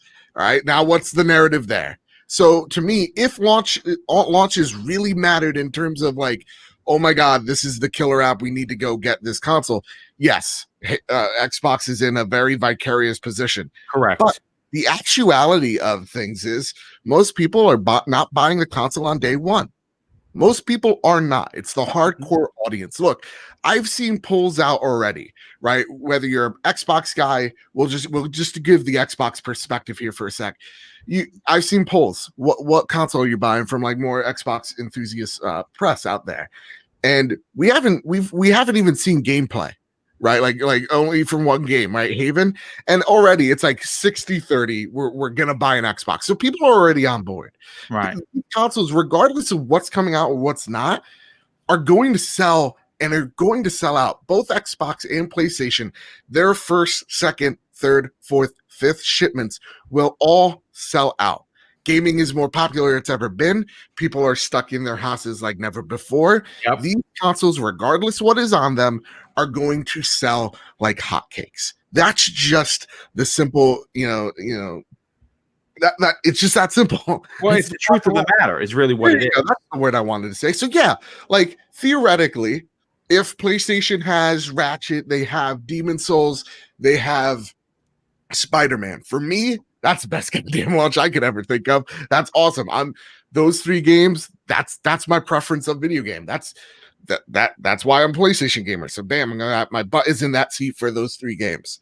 But if you're an Xbox fan, I saw the comment earlier of like, Xbox has been treating PC players better than Xbox players. It's like, guys, it's not about Xbox or PC anymore. It's not about console versus PC. It's about the Xbox ecosystem. Right. Ecosystem. We tout this, right? We brag about it of, hey, I could bring my game over to PC. I could play it on my phone. This is it. So it doesn't matter. It does not matter what's on PC or on Xbox, who's treating who, quote unquote, better. If you're in the Xbox ecosystem, all of these things are wins, because most of those indie games that we're talking about may not be a system seller for me, but you know what they're going to probably be bundled with? Game Pass. Yes, sir. So that's right. Whether the console is 500, 600, doesn't matter. It's going to be bundled with at least a month or two of Game Pass with it. And having that, hey, play our whole previous lineup, play these enhanced titles, play these indie games, all for the low price of free for your first 2 months. That's going to get people who are invested in the ecosystem in and enjoying the product. Yes, Xbox threw all their eggs in the Halo basket. Unfortunately, that's not coming. And I get it. I'm as disappointed as anybody. Yes, you are. And you're a huge Halo fan. For God's sake, if you don't know Joe, I'm a big fan, but I'm a fan nonetheless. So like, it sucks for me, and I'm waiting. And guess what, gang? We can wait when the console comes out too. It's whatever. So like to me, it's like, yeah, if you're disappointed, you have the full right to be disappointed. If what you're seeing is not is speaking to you, hold out, wait for it. It's fine. But like seeing some of the voices of like it's not a Xbox versus PlayStation. If I believe what Phil Spencer is saying, they're playing their own game. So to me, I'm just saying as a gamer, I'm just like, okay, so right now this console isn't for me, and I'm just gonna wait. I'm not gonna have a Twitter rant on it. I'm not gonna post a mean YouTube video about it, calling Phil Spencer a jerk. It's just like, no, all right, gonna wait till Halo's out there. Now, if you're an Xbox fan and all those indie games speak to you, like Ascent looks freaking dope, Medium looks really great. That's an awesome get. And hopefully, yes, they throw all that money behind these smaller teams now to get those games out there. Then go ahead, enjoy them. It's going to be a fine launch. But at the end of the day, you know, launches don't matter. They really don't. There are a few exceptions. But when you take a look at like barren ass launches like the Switch is still super popular. Yep. The Switch is still selling out like hotcakes. And you know what's really popular there? Indie games that are also on Game Pass. And I see some Xbox people double dipping on the Switch just because it's there. Yeah. That console's still doing great with indies. Xbox can do great with indies as well, harkening back to the age of arcade. So don't just shit on it just because you want to. I get the disappointment. You can voice it, but let's try to be constructive here, gang, because I'm very much tired of the narrative like, well, Xbox has to suck at one thing, so therefore PlayStation's great, vice versa. Because like seeing it over the weekend of just bringing it to PlayStation for just a second, of like people freaking out that like PlayStation exclusives are heading to PC and how they're abandoning their ecosystem or whatever. Oh my god, yeah, it was ridiculous. It is, and that's the thing. Ridiculous. It's so close-minded and so. And that's what we're dealing with. 2000. It's no words for it. It's closed-mindedness. It's like saying, "Oh, hey, more people get to enjoy this game I enjoyed. That's great." It's like, no, they're shitting on everything I believe in. It's like, no, they're not. They're trying to make money, and more people are going to buy it that wouldn't care for a console. Same with seeing what we're having here with Xbox, where like, yeah, Gears of War or Gears Tactics probably be holiday. Who knows with Airplane Simulator. Did I say it right? No, Flight Simulator. Flight Simulator. Airplane. Airplane Simulator. Those games are great, regardless what platform they came out first, because in the ecosystem, that is Xbox. So whether the game comes out a few months after its original release, you're still playing it for $9.99. I think that's what we all miss is like, yeah, I'm not going to kid you here, gang. I look at what's there at launch and go, all right, I'm gonna wait, and that is totally fine. And if you're looking at some of the launch titles going, man, I can't wait to play the medium, I need to play it right now, go ahead, go out there, buy the Xbox. Like it's just that simple. But at the end of the day as well, we don't know still what these consoles are actually launching with. And even if Ratchet and Clank is slated for March or April, whatever launch window it is, that game's gonna probably still get delayed. So let's not kid ourselves here. Just because companies say one thing doesn't mean the other is gonna happen. Well, the one thing I appreciate about Insomniac is that, I mean, I think we can all attest to this. They have never released a bad product. Like, well, that's not true. There was that 4-player shooter game that was it's so bad. I remember that. Fused. I remember that. Yeah. They talked. I think it was on. It was bad. The old Game Informer. They talked a lot of shit. It was okay. So they had one bad product, but when it comes to their main IPs, they've never released a bad one, and they're not afraid of a delay. But what I'd like to do is I want to kind of just move this to the next topic. But before I do, let me just thank Kay Asante with the outstanding and very generous $10 super chat and says, folks need to recalibrate their thinking on this. Even though you can't compare a console to a 380. The only the one way that they do compare is there's an upgrade. no one on the video is asking for first-party games. I mean, that's very true. And we also have a $1 super chat coming in from B408 Yeet. Thank you for being here. Super appreciate that. And more importantly, thank you for the generosity, because obviously we're not owed nothing. But let's move on to topic, probably the final topic of the show. And I think this is going to be a good one. And I may have to come out and say, boom, was wrong. And I have no problem doing that. I've talked about that before. AT&T apparently has removed its Warner Brothers video game business from the list of non-core assets up for sale, deciding it was too valuable to unload during its effort to pay down debt and streamline, according to people familiar with the situation. And in a story that I pulled from Bloomberg.com, Warner Brothers Interactive Entertainment has attracted interest from several major companies that, of course, include Microsoft, as well as 2K Games, Activision, and, of course, EA, which those three we do not want them getting. And thankfully, they're not going to, because they're not selling. Now, this decision to abandon the sale, which according to the Bloomberg article is still subject to change, came amid a turnover in senior leadership at AT&T. And in July, Chief Operating Officer, or COO, John Stankey took over as Chief Executive Officer after Randall Stevenson left the role, and he was now the chairman. A few factors may also have influenced AT&T's retreat from the sale process, and among some of those potential contributors, if you will, is Harry Potter.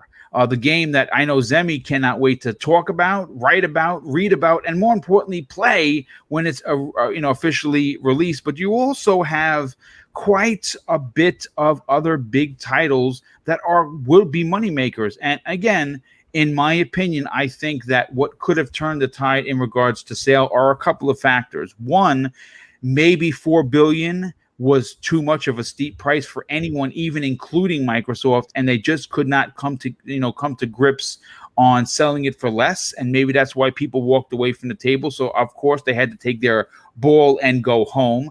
Or, and this is where I actually think what happened, is the fan feedback from both Gotham Knights and the Suicide Squad. They received a tremendous amount of positive comments. Obviously, on all social media, everyone was buzzing about the two games from WB Montreal and, of course, Rocksteady. But you also got to take into account that Mortal Kombat 12 is currently in early development, from what we understand.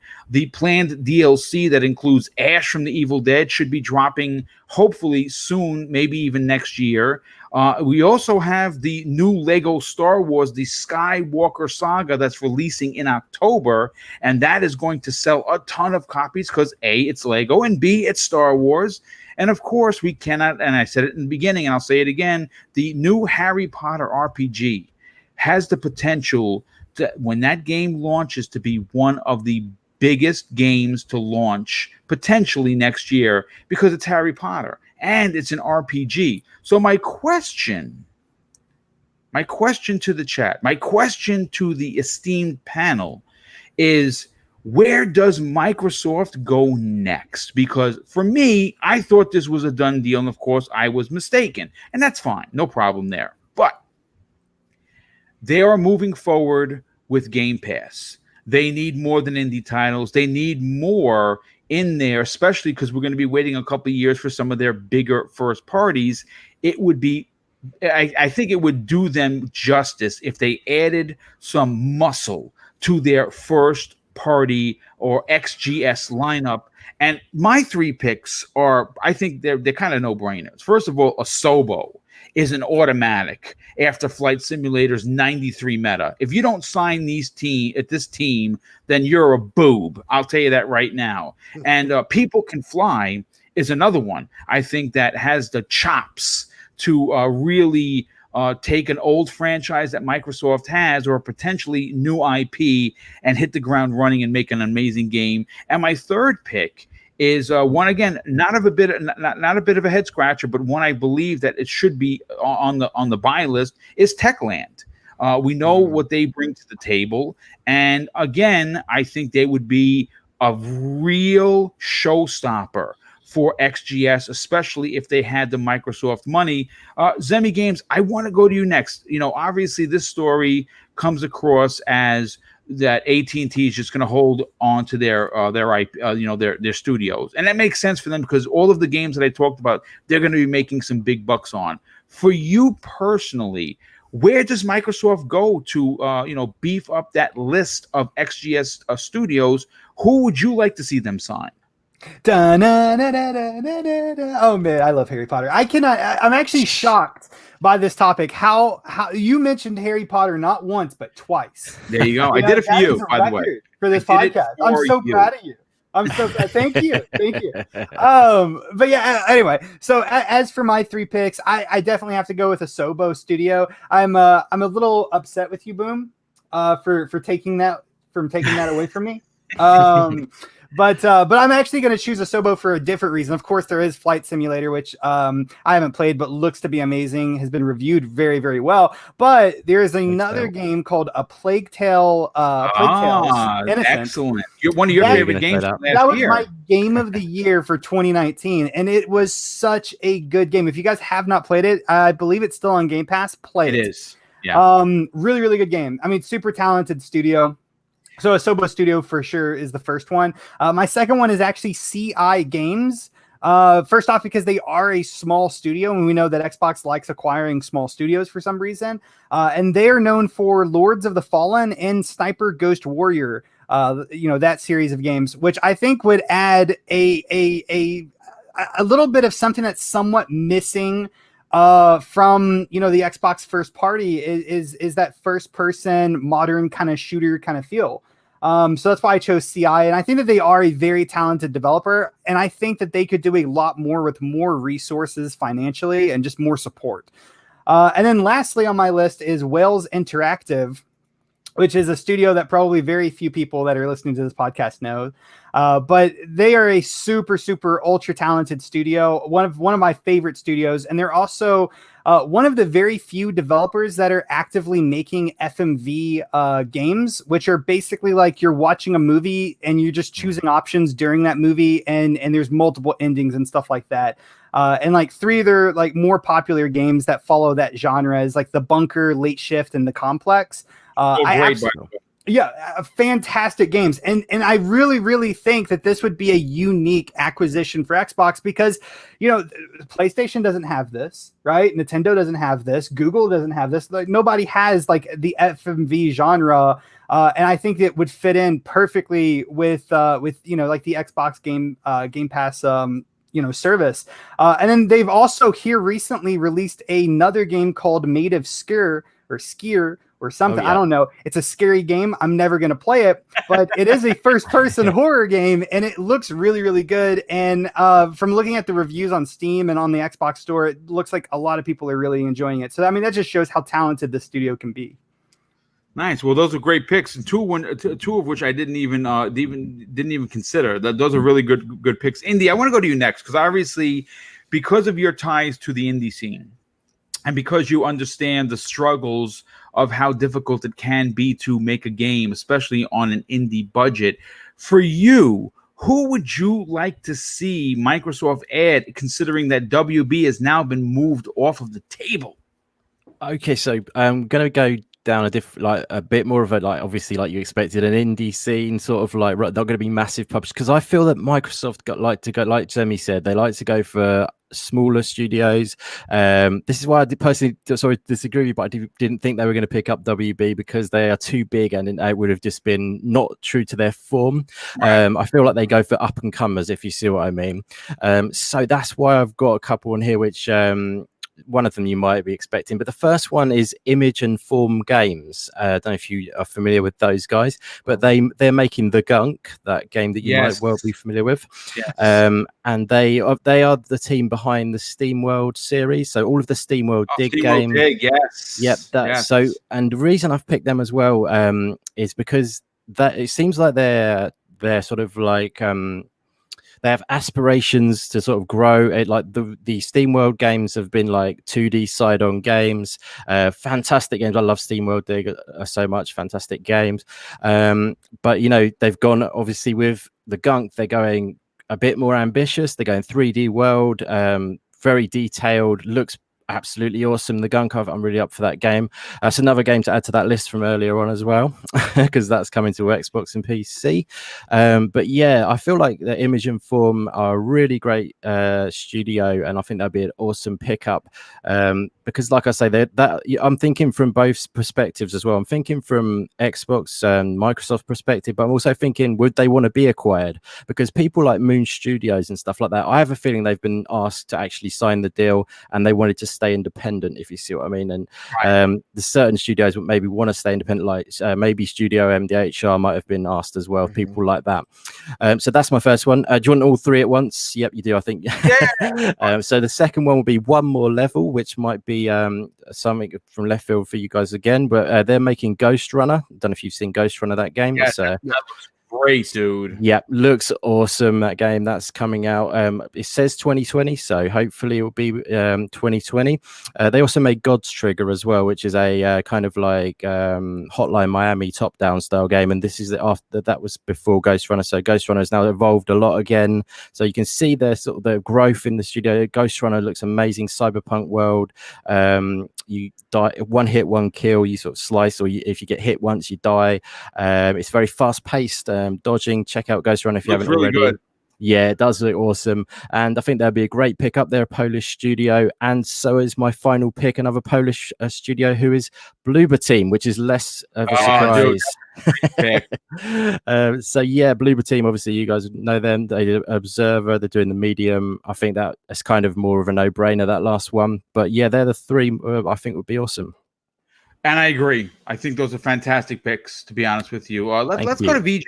VJ, for you, with WB being off the table, and a lot of people were thinking that it was just too big of a pickup. Like Indy, I said that it made sense simply because of the business proposition that they have for Xbox Game Pass, and it would have filled a lot of holes, and it would have added some clout to games that were potentially already in development, that they could come to the system either as exclusives or right into Game Pass. But that's fine. Again, I was wrong on that, and it appears that they're not going with that sale. Who would you like to see join XGS? Boom, am I only allowed 3, or can I talk about it more deeply? Well, as long as you're not talking about 17, that's fine. No. Okay, I'll be quick. So the obvious darling is obviously Asobo, so let's just park that for a moment.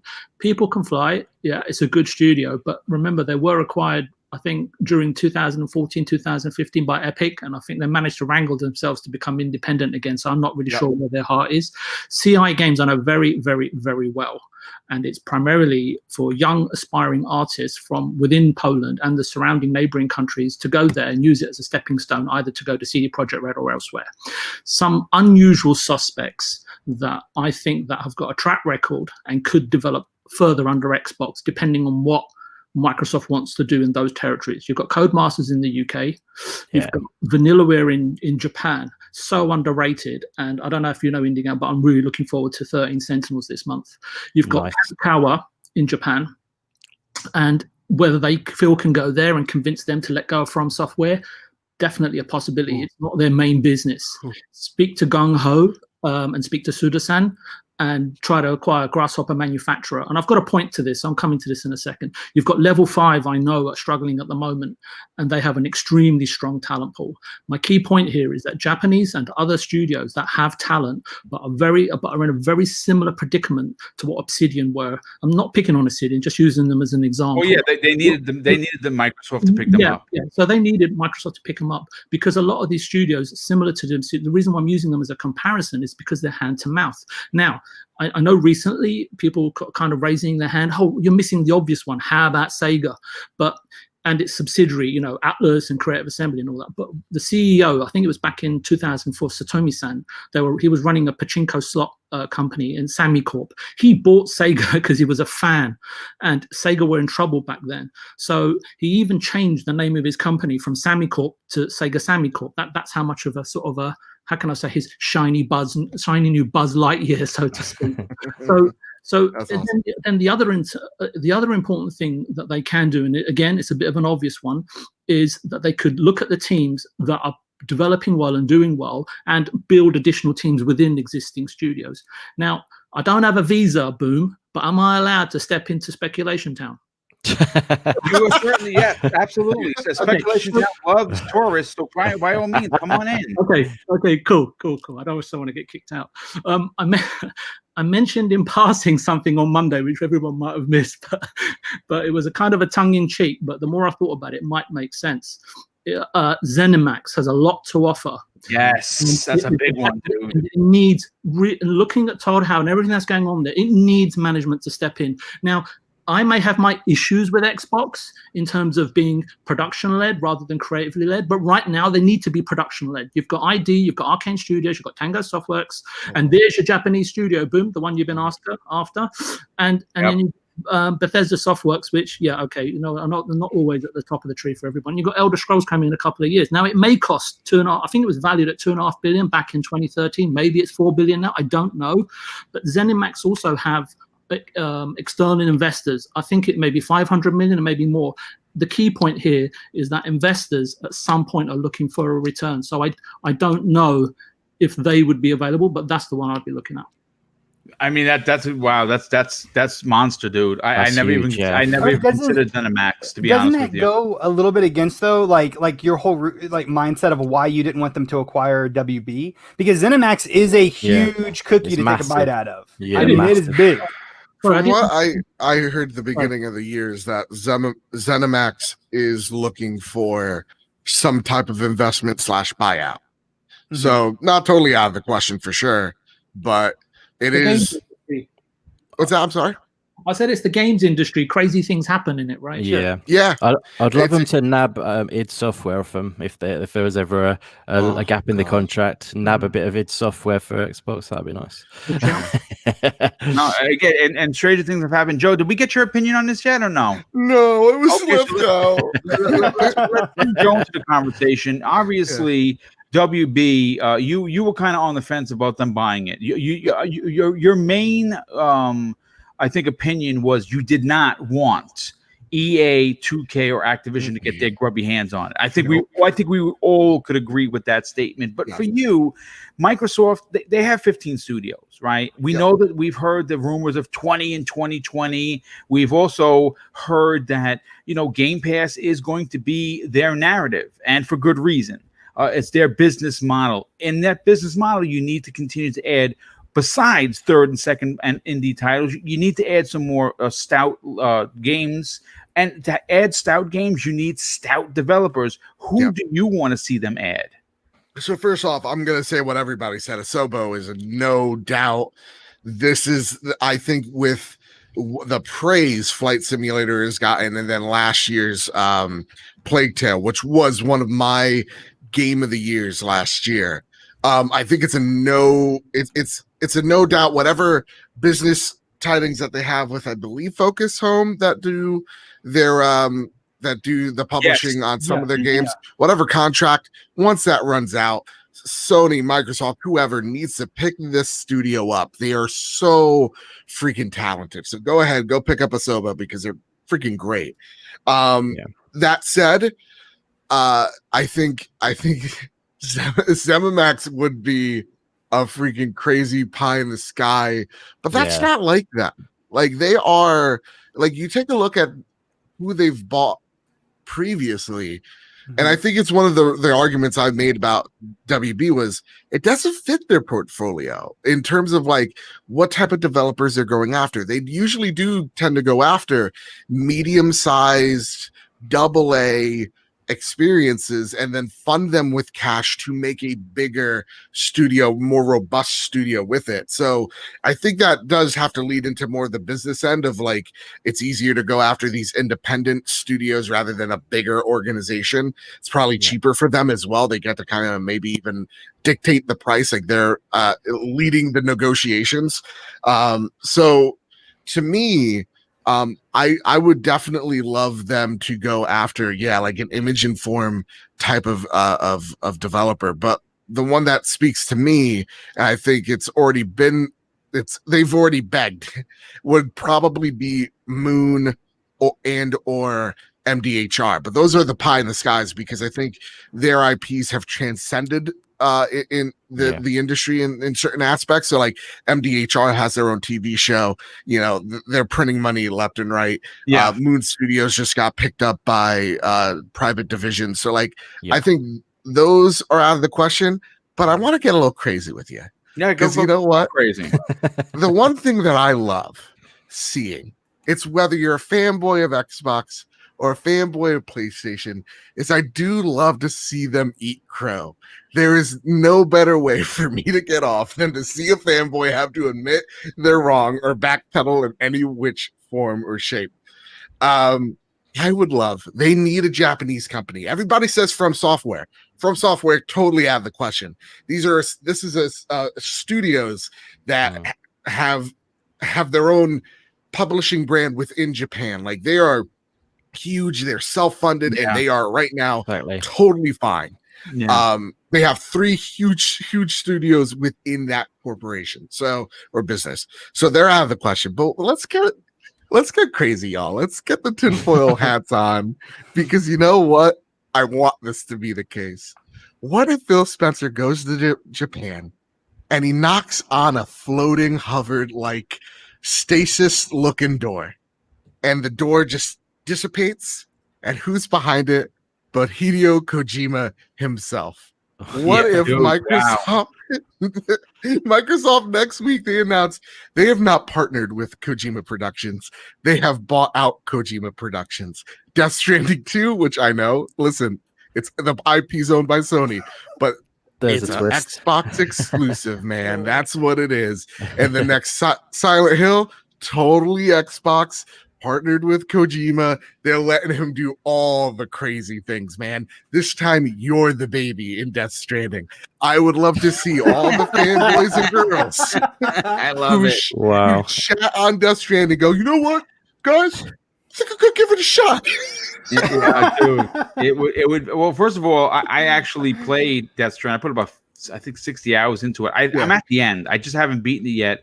Honestly, can I be real about that game? Yes. I love the gameplay. I don't like the story.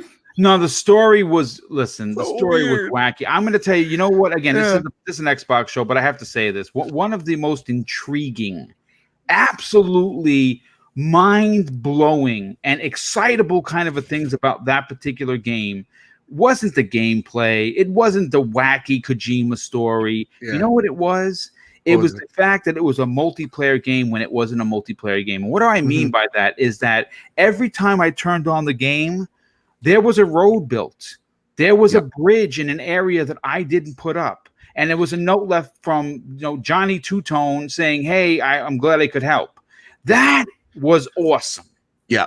And that's why I love that game so much. It's not about the weird babies on your chest. It's literally just like the interaction without interaction. And it's really crazy how that game now is so relevant in today. Like that's the crazy thing about that game. But it's just funny to me to see so many people who shit on it just to shit on it. They go, oh, what? You know what? They got something going here. Who knows? Let's give it a chance. That would be pretty incredible. Because listen, the bottom line is Death Stranding did not do well for Sony. No. It didn't. It just did not. And they didn't brag about its sales. That's why. It didn't. And you know what?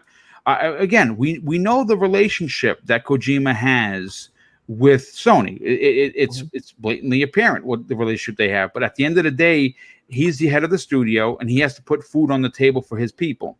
And if that money is going to come in is no longer going to come in from Sony, he's got to put it out somewhere, because self-publishing is expensive. And it's. I mean, just look at Bungie. Bungie is now. There's rumors. There's rumors that they're going to sign with Microsoft again, simply because they're publishing their own stuff, and it's very taxing on the people at Bungie. Now, whether that's true or not, I have no idea. I don't have any source material that says it's going to happen or it's not going to happen. But all I can tell you is that kind of a signing would do more than just be a great sign, in my opinion, for Microsoft. it would be an industry stopping kind of an announcement. I think it would be I think it would be more of a partnership than a buyout. I agree. I think Because from what I'm aware, I they agree. took a deal with Tencent for like a whole ton of money, like just a bucket load. And speaking of, like, why not go after some Chinese developers as well? That of course. Oh my God, we're talking about that game. I know where you're going with it. The one with Sun Wukong. Yes. Yeah, I think I pronounced that god's names right. Yeah. You talking about Black Myth or? Yes. I think so. I don't know the name per se, but Black Myth Wukong, cool. Isn't it? I think. Yeah, that game again with the Monkey King looks it's ways out, but it looked so good. And Joe, right up your alley, with your Souls nonsense that you like. And right up the alley of Sin Vendetta, a good generous friend of the show. As a matter of fact, we're going to get on out of here. We're 2 hours past the mark, but let me just catch up with some of the super chats. Speaking of Sin Vendetta, who is our resident Souls kind of a dude, he drops on another $5 super chat. And Zemi, this is for you. He says, I would like to hereby challenge Zemi Games to a Harry Potter trivia contest or challenge to see who is a bigger Potterhead. Listen, Sin, I gotta tell you, dude. Not pothead. Boom. Let me handle this. Go handle it, sir. Send any day, anytime, on a live stream, in the back of a bus. I don't care. At the movie theater, it doesn't matter. Okay, send me a DM. We will schedule this, and you can lose. Okay, let's go. Fun fact. Last night on the trophy room, Kyle tried, like, there was a legit 4-minute segment, like sidetrack, of him trying to teach me Harry Potter names. Okay. I didn't know a single one, but the guy that plays Hans Gruber, I think his name is Verius Snape. Yeah. Did I get it? Yeah. Yes. No, you didn't. Oh, we know his Snape is the last name. Snape is the last. It's Sirius Snape. Yes. Sirius Snape. Sirius, yes. Not serious. Okay, like Sirius Radio. No, it's not. No. God. I just embarrassed myself. Sammy's not letting him have that one. Big fan. Sin Vendetta is dancing around the room right now. Yeah. And I think it's Snape because it sounds like Snapple to me when I visualize the name. Now I'm never going to think of Snapple again the right way. You just ruined my life. You know what, Sin Vendetta, you might win this. I should have probably not challenged you because now I can't think of Snape's first name. Oh my God. Well, you're live on the air. You got to get yourself mentally prepared. First of all, Sirius Black. Yeah. Oh, God. You know what, Vendetta?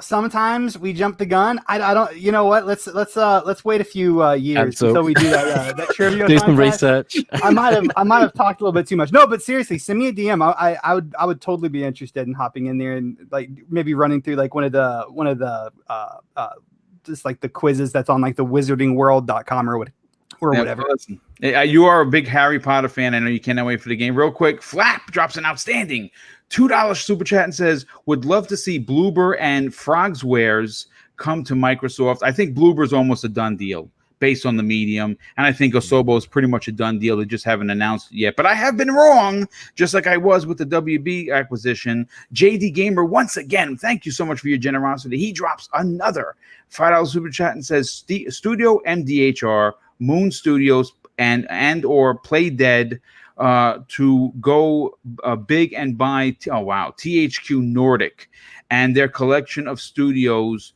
which would include 4A studios and their great tech. Yeah, I mean Nordic would be a big buy. I mean that's I would think is as big potentially as all three of those indies were great. Yeah, every one of them are. Eagle Fan 76, a very generous friend of the show, drops an outstanding $2 super chat and says the studio for Black Myth is looking for help.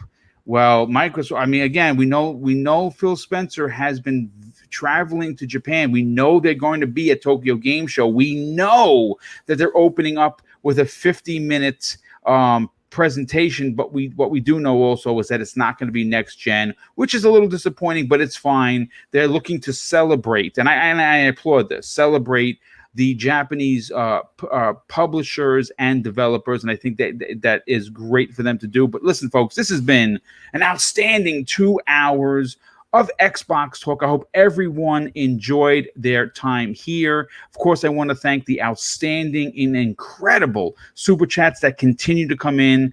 Honestly, I am blown away every time I do a show. The generosity is second to none, so thank you so much for that. Of course, I have to thank, of course, Lethal Papa doing his due diligence to keep the knuckleheads out, and he did that listen, Lethal walks silently and carries a very large stick and will bop you over the head, which he has done to several people, which are no longer allowed in this chat. So thank you for your due diligence. Sin Vendetta, drops another $10 super chat and says, just so you know, Zemi, you're going up against a guy that's read the series twice every year since 2007. I'm 100% done. This will be fun. I'm screwed. We may have to broadcast this. I'm screwed. I may have to be the referee. So listen, you really want to do that? Let's do that. That sounds fun. I think we should do that. I think if it was office trivia, y'all are all screwed. That's all I'm saying. Listen, another great show. But listen, folks, thank you so much for coming out. We really appreciate it. We are growing this channel. Again, it's seen some unbelievable numbers. That we have over 300 every time. We had almost 400 today, and that's a big deal for a smaller show. And I want to appreciate all of the help. And let's get into the outros. And Indie Gamer, we'll start with you, my friend, because obviously you are our special guest. Do me a favor, dude. Tell everyone where they can follow you on social media, but more importantly, check out your outstanding and newly released podcast surrounding indie games. That's right. Yeah, thank you so much, Boom. It's been an absolute blast. Like we said earlier, it's been a while, and it was awesome to get back in and chop it up with you guys, because I do love what you do on this channel, and it was you've always top quality content. So yeah, it was great to be back on with you, and like you say, I've recently started a podcast myself, trying to learn the ropes a little bit, trying to look at what you do and maybe take a bit of inspiration because you're the master at it. But yeah, I'm doing the indie games podcast, so we try and do something a little bit different with a focus exclusively on indie games. So if you're interested in checking that out, it takes place over on my YouTube channel, which I also do other content as well, where it's all indie games focused. So if you want to stay up to date on the latest indie game goodness, hop on over to my indie game channel, which is at YouTube/the Indie Gamer, all one word. And you can follow me on Twitter as well, which is indie_gamer_01. And like I say, enjoy those indie games. Don't try not to exclude them from your thought process when you're checking out games. There's plenty of awesome games out there, and obviously I believe a lot of indie games actually are better than AAA games because of the innovation. I agree with you. You get the passion, it's all there, and I just sort of encourage people to open your mind and treat games all as a whole, really. There's a ton of experiences out there you might be overlooking, but yeah, if you do that you might enjoy something. But yeah, thanks everyone in the chat, everyone who's hung with us today, much appreciated, and it's been a pleasure hanging with all of you guys on the panel. So yeah, thanks guys for having me on and hanging with me today. Been a blast. Well, it's always great to get you on the show. Always great to hear your opinion. And of course, the representative of the indie scene needs a voice, and you are the proper voice for that community. And I know that they appreciate it, because yes, just because you don't have a $10 million budget does not mean your game isn't worth playing. And I think that definitely, if A Plague's Tale isn't the cherry on top of the sundae to prove that you don't need a big budget to make an incredible story, that is a game that if you missed out on, you definitely need to play. It was the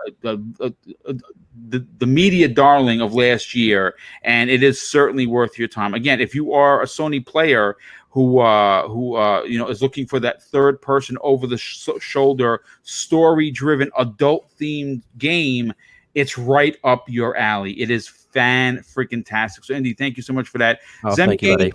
Let's get you on out of here, my brother. Yep. Thank you so much for being here. As always, I'm going to say this. You dropped the ball with Harry Potter, but it's okay. I know. It was Severus Snape. Yeah, there you go. Somebody posted it. No, see, I can't even see. Whenever, serious, I kept wanting to say Sniffless, or whatever, which was what the Marauders would call him. They would call him Snivelous Snape. or whatever.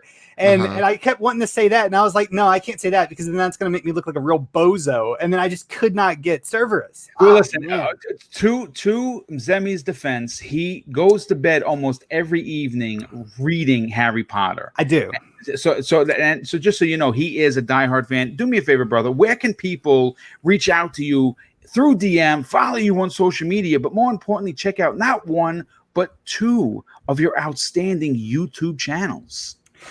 Yeah, absolutely. So you guys can check me out on YouTube. I actually have two different channels. The first one's called Zemi Games, where I post a bunch of gaming content, gaming news, reviews, tutorials, that type of stuff. The second one's called Zemi Eats, where I will be posting a lot more food recipe videos, food reviews, and just food content in general. You guys can also follow me on Twitter and at Zemi Games. I just completely lost my train of thought. My DMs are always open, so feel free to send me a message if you want. Always love interacting with community. If you heard something on today's show that maybe you agreed with that I said, or maybe something that you absolutely disagreed with, still feel free to send me a message. I once again love to have those discussions with the community in my DM and stuff like that. And then I also am now streaming on Twitch. You can follow me over there just by searching for Zemi_games. Later on tonight, I should be playing Crusader Kings 3, which is one of my favorite games. Yesterday, I played it for about 16 hours. The day before, whenever it launched, I played for, I think, about 10, 12 hours. Absolutely love that game. So definitely swing by and check out me playing Crusader Kings 3. I'm sorry, I'm laughing live on the air. I'm reading the chat. This is great. I have to read this. Okay. Kornarski Plays says Syphilis Snapes is the triple X version. I got to tell you, folks, where do you get Xbox talk and you get Syphilis Snapes in the same conversation? Only on the Xbox Factor podcast. That's great, man. Good for you, man. Thank you for the wholehearted laugh. Joe, you obviously, we want to talk about you for a second. You have been making some incredible content. Thanks to your knowledge on RSS feeds. Now my channel is now running the same as yours, but we're here to talk about the Trophy Room, one of the best PlayStation podcasts that could potentially give Greg Miller a run for its money. Talk about that, and where could people follow you on social media? I'm just now thinking of that version going, Dumbledore, what are you doing with the door open? Oh my God, this is gonna go down a really dark hole, and hopefully, I'm gonna stop right there. I gotta edit myself.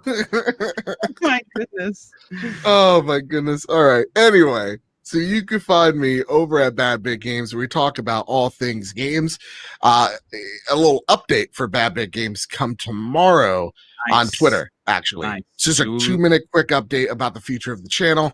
And then the Trophy Room, you can find it on Bad Bit Games on YouTube, the video version, or where most people find it, you can find it over on Apple Podcasts, Spotify, Google Play, wherever you find your podcasts, you can find the Trophy Room there. This week we talk about the whole backwards compatibility. We talk about Sony possibly buying more studios, and then there's a 4-minute segment where we got totally sidetracked with me and Harry Potter and my lack of knowledge and lack of care, really.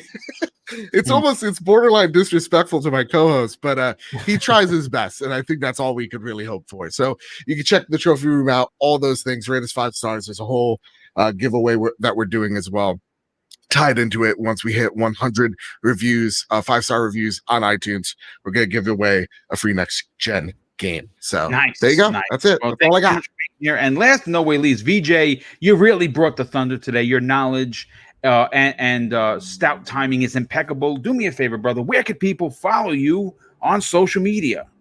I just want to say thanks to everybody in the chat. It's amazing to constantly realize so many people are listening to you, and I really appreciate it for making me feel welcome. And if you want to reach out to me, you can find me on Twitter at Viewpoint Gaming. Zemi Games, I'm going to catch up with you later. Mr. Badbit, you do impress me with your knowledge, and I do learn stuff from you each week. Indie Gamer, Indie Gamer, I'm sorry for stalking you so much in your DM. No, don't be sorry. I love it. Shout out to Archimedes. I can't wait for him to come back next week. Yep. And, It's always a pleasure talking to you in those DMs. It's really interesting talking indie games with you, my friends, and don't ever hesitate. you. And Boom, thanks again. And I'll keep saying it, even if it's like 10 years from now. I really appreciate the opportunity you've given me. No, listen, I'm all about paying it forward. You have become a very important member of this podcast, and when you guest on others, you always bring your knowledge. And when you talk and you break down a specific topic, you always do it in a thought-provoking manner, which is interesting. And of course, a lot of people in the chat enjoy that. So I'll close out the show with something that's important to me. Hopefully, it will one day be important to you. And it's something that my dad taught me, made me a better man. And he used to tell me this: son, treat others how you want to be treated. And also, it doesn't cost anything to be nice. You live by those rules, and I can guarantee you're going to have an awesome day. So take care, everyone. Enjoy gaming wherever your favorite platform is. And also, remember, it's okay to be nice. Have a good day, and we'll see you next week on the newest episode of the Xbox Factor podcast. Take care, everyone.